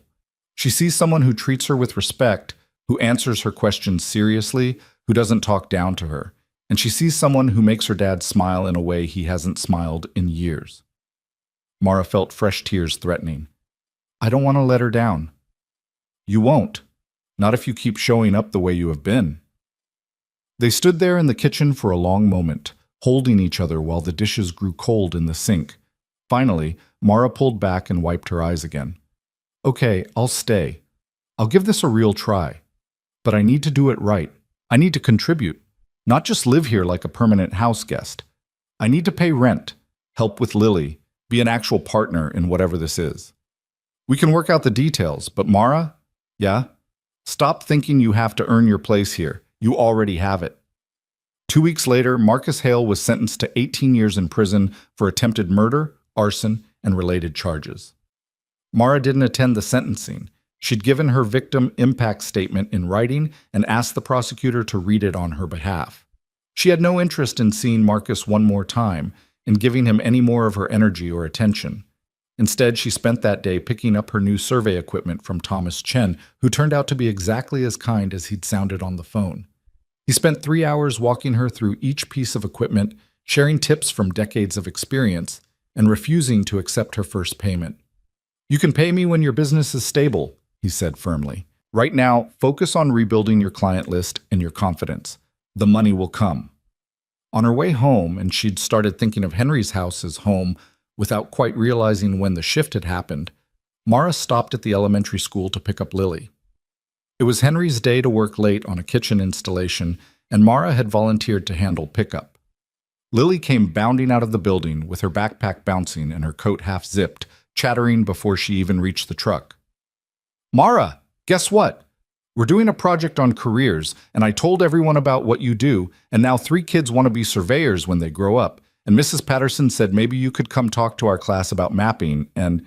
She finally paused for breath. "Can you come talk to my class?" Mara helped her into her booster seat and buckled her in. "I'd love to. When?" "Next month. Mrs. Patterson is doing a whole unit on careers and community helpers. And I said you were my community helper because you help people know where their property is. And that's important." "It is important. I'd be honored to talk to your class," Lily beamed. "Daddy said you're staying with us forever now. Is that true?" Mara's hand stilled on the seatbelt. "Did he say forever?"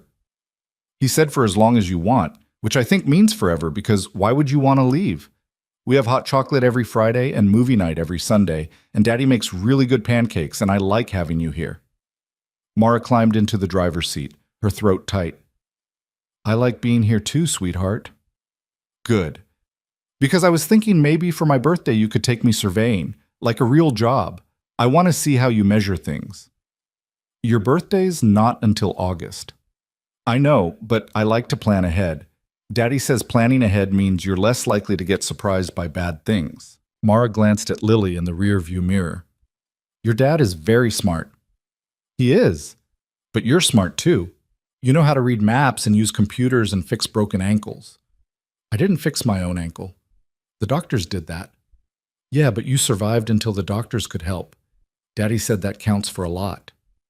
They drove home through the March afternoon, Lily filling the silence with stories about school and questions about surveying equipment and plans for her birthday that was still 5 months away. And Mara realized that this ordinary afternoon of school pickup and dinner planning and listening to a 7-year-old's stream of consciousness, this was what she'd been missing her whole life. Not the dramatic rescue or the passionate romance or the triumphant victory over evil, just the quiet, steady rhythm of showing up for people who mattered, of being part of something larger than herself. That evening, after dinner and homework and bedtime stories, Henry found Mara on the back porch again, staring at the mountains where it had all begun. "Penny for your thoughts," he said, handing her a mug of tea. "Lily asked me to speak to her class about surveying. She's very proud of you. She barely knows what I do. She knows you help people. She knows you're good at your job. That's enough for a 7-year-old. Henry leaned against the porch railing. "You okay?" "Yeah, I think I actually am." Mara pulled out the brass compass from her pocket. She carried it everywhere now, a talisman and a reminder. "I got a call this afternoon from a developer in Eastern Oregon. Residential project, 40 acres, full boundary survey and topographic mapping. It's a big contract." "That's great. Are you taking it?" I told them yes. It'll mean traveling for the field work, but I can do the computer modeling and final reports from here. Thomas helped me figure out a workflow that'll let me work remotely for most projects. Henry smiled. "So you're really doing this, rebuilding from here?"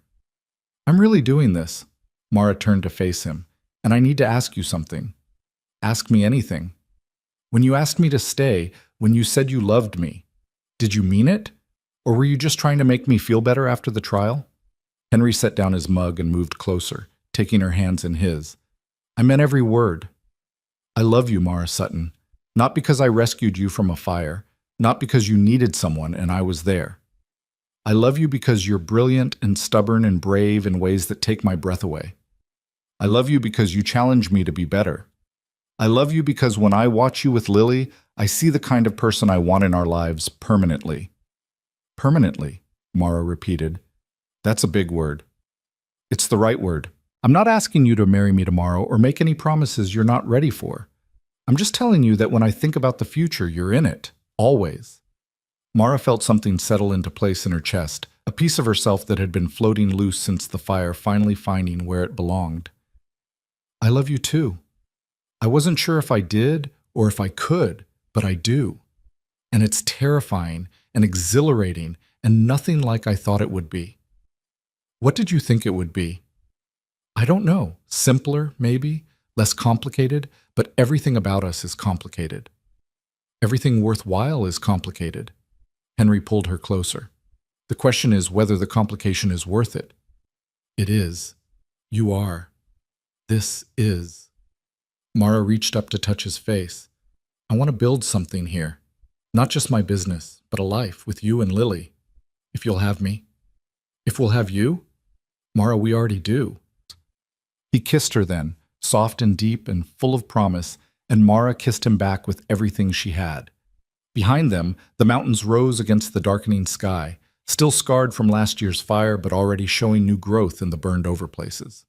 They stayed on the porch, talking until late, making plans and sharing dreams and learning the shape of a future they'd stumbled into by accident but were choosing on purpose now.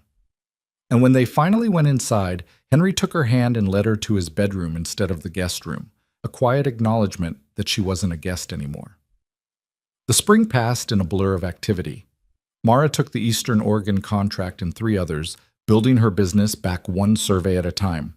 She spoke to Lily's class about surveying and sparked so much interest that 2 other teachers asked her to come back for their classes too. She started teaching a weekend workshop at the community college about basic land surveying principles, discovering that she actually loved teaching.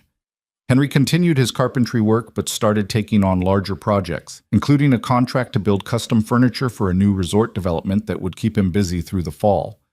Lily finished 2nd grade at the top of her class and announced she wanted to be either a surveyor or a marine biologist, or possibly both. You could survey underwater property boundaries, Mara suggested seriously. That's actually a specialized field. Lily's eyes went wide. You can do that? You can do anything if you're willing to learn and work hard. In June, on the anniversary of the day they'd met, Henry took Mara back to the fire tower.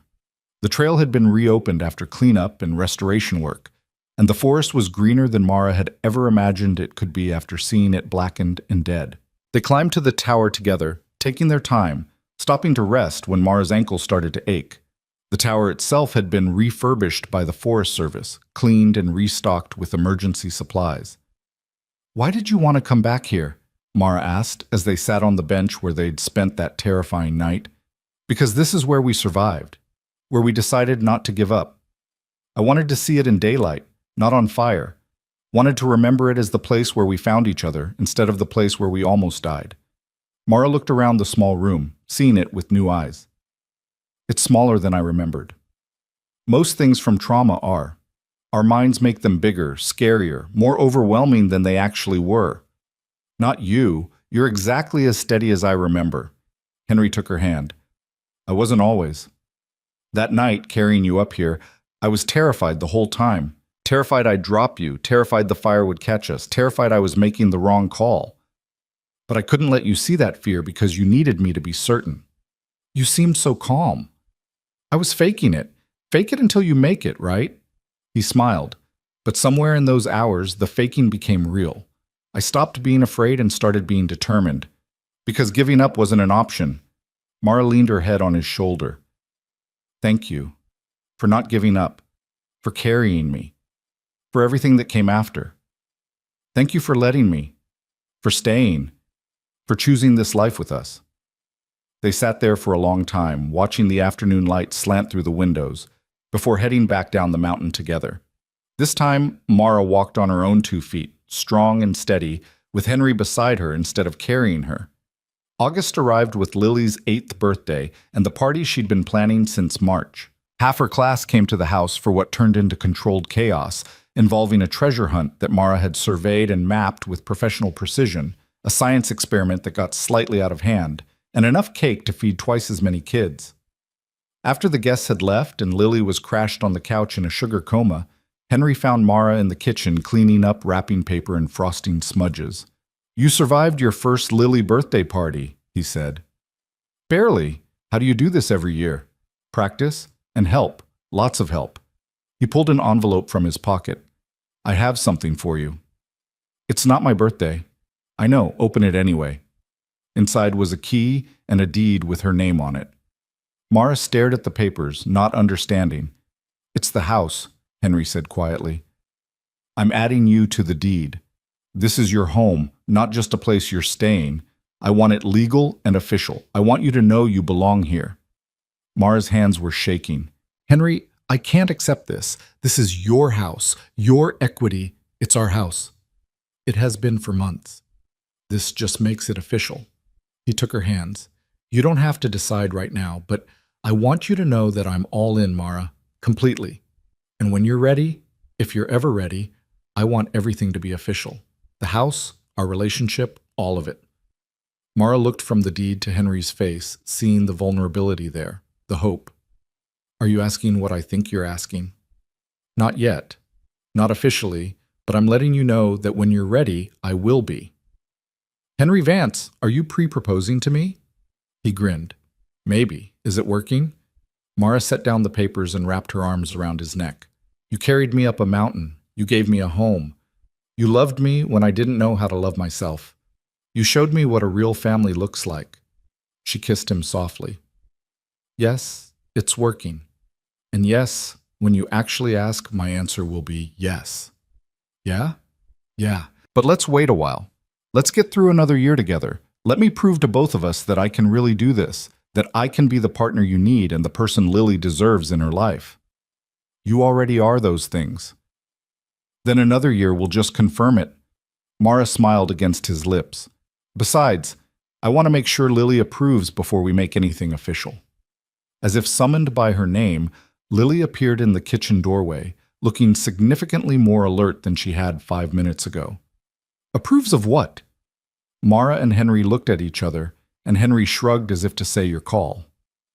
Mara knelt down to Lily's level. How would you feel if I stayed here forever? Like, officially? As part of your family? Lily's face split into the biggest smile Mara had ever seen. You mean like you'd be my real mom? The word landed like a shock and a benediction all at once. Mara's throat tightened. I'd never try to replace your real mom. She'll always be your mom. But I could be another person who loves you. If you want that. Lily threw her arms around Mara's neck. I want that. I want that so much. I asked Daddy if you could stay forever, and he said, only if you wanted to, but I've been wishing really hard that you'd want to. Mara hugged her back, tears streaming down her face. I want to, sweetheart. I really, really want to. Does this mean I get to call you Mom? You can call me whatever feels right to you. Lily pulled back, considering seriously. Can I call you Mara Mom, so I have regular Mom in heaven and Mara Mom here? Mara looked up at Henry, who was wiping his own eyes and nodding. I think that's perfect. Okay, Mara Mom it is. Lily hugged her again, then pulled back with a sudden thought. Wait, does this mean we can go surveying for my birthday? Because we didn't go today because of the party, but we could go tomorrow. Mara laughed through her tears. Yes, tomorrow we'll go surveying. Best birthday ever, Lily announced and ran back to the living room to tell her stuffed animals the news. Henry pulled Mara to her feet and into his arms. Well, that went better than expected. She's incredible. You raised an incredible human. We're raising an incredible human, present tense, together. That night, after Lily was finally actually asleep and the house was quiet, Mara stood on the back porch one more time looking at the mountains. But this time, she wasn't looking back at where she'd been. She was looking forward at all the terrain still left to explore and map and claim as her own. Henry joined her, slipping his arms around her waist from behind. What are you thinking about? About how a year ago I was alone on a mountain with a broken ankle, convinced I was going to die. And now I'm here. I have a home, a family, a business, a future I actually want to be part of. It's amazing what can change in a year. You changed everything. You refused to leave me behind. And you refused to give up. We both had to make that choice, Mara. I could carry you, but you had to hold on. She turned in his arms to face him. I'm still holding on. Good. Don't let go. Not planning to.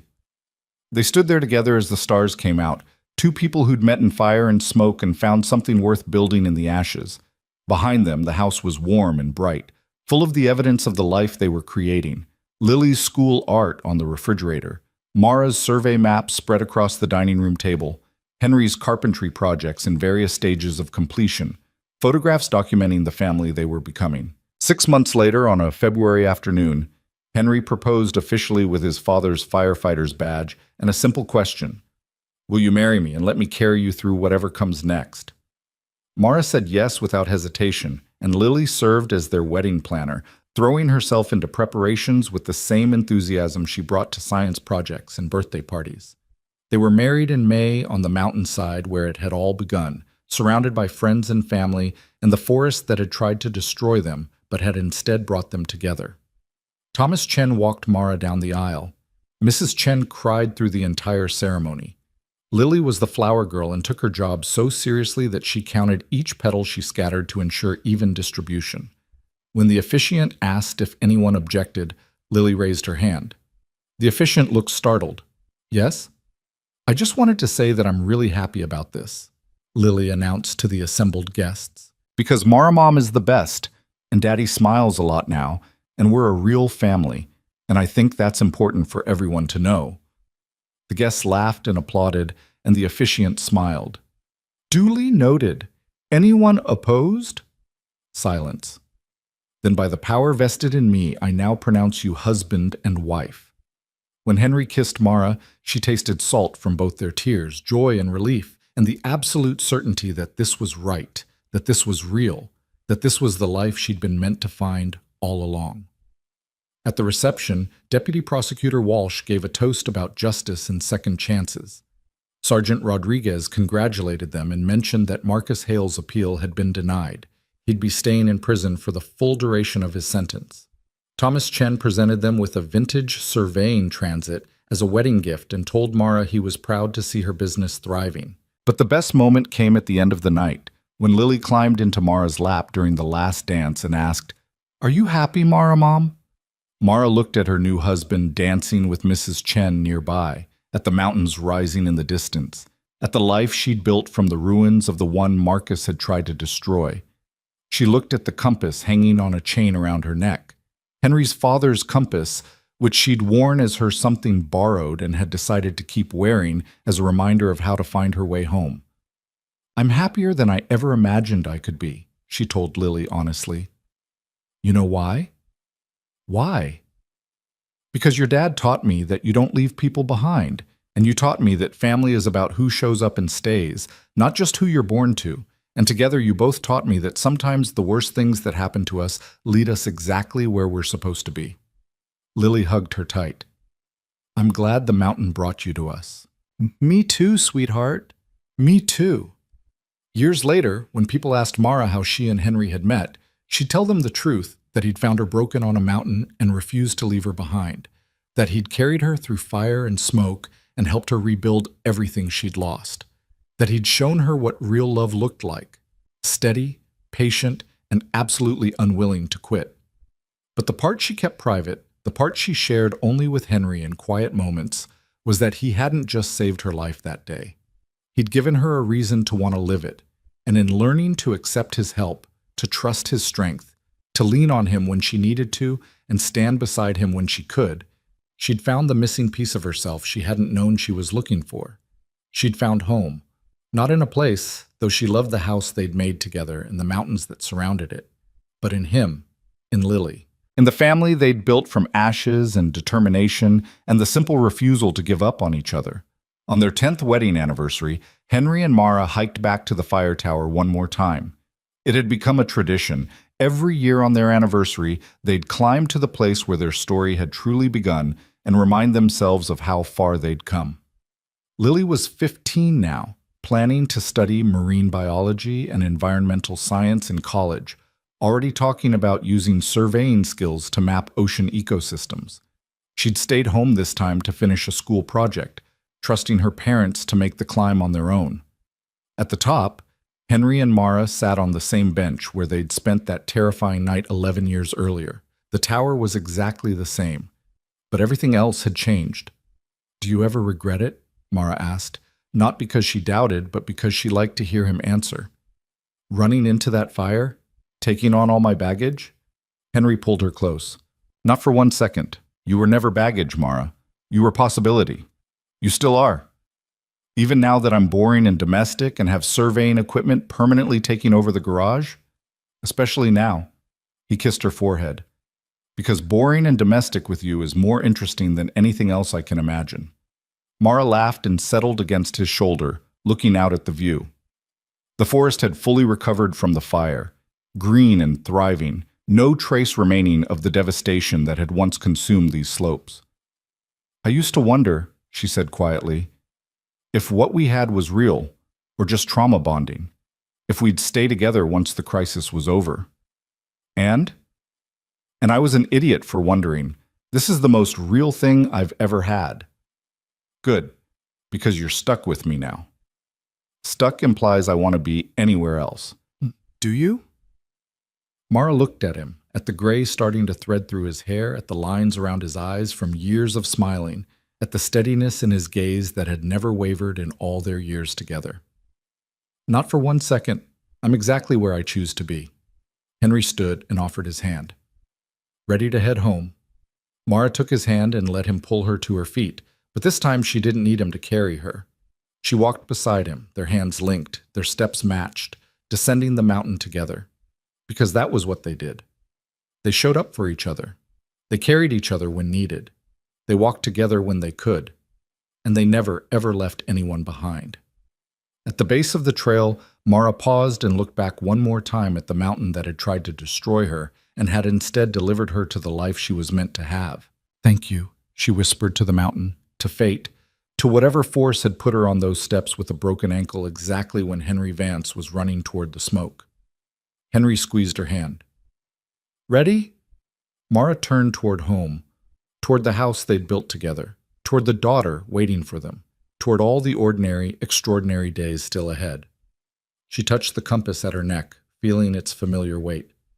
Ready, she said. Let's go home. And hand in hand, they walked toward the future they'd chosen, toward the family they'd built, toward the love that had survived fire and fear and every test that mattered. They'd started on a mountain in smoke and rain, two strangers bound by crisis. They'd become something unshakable. They'd become home.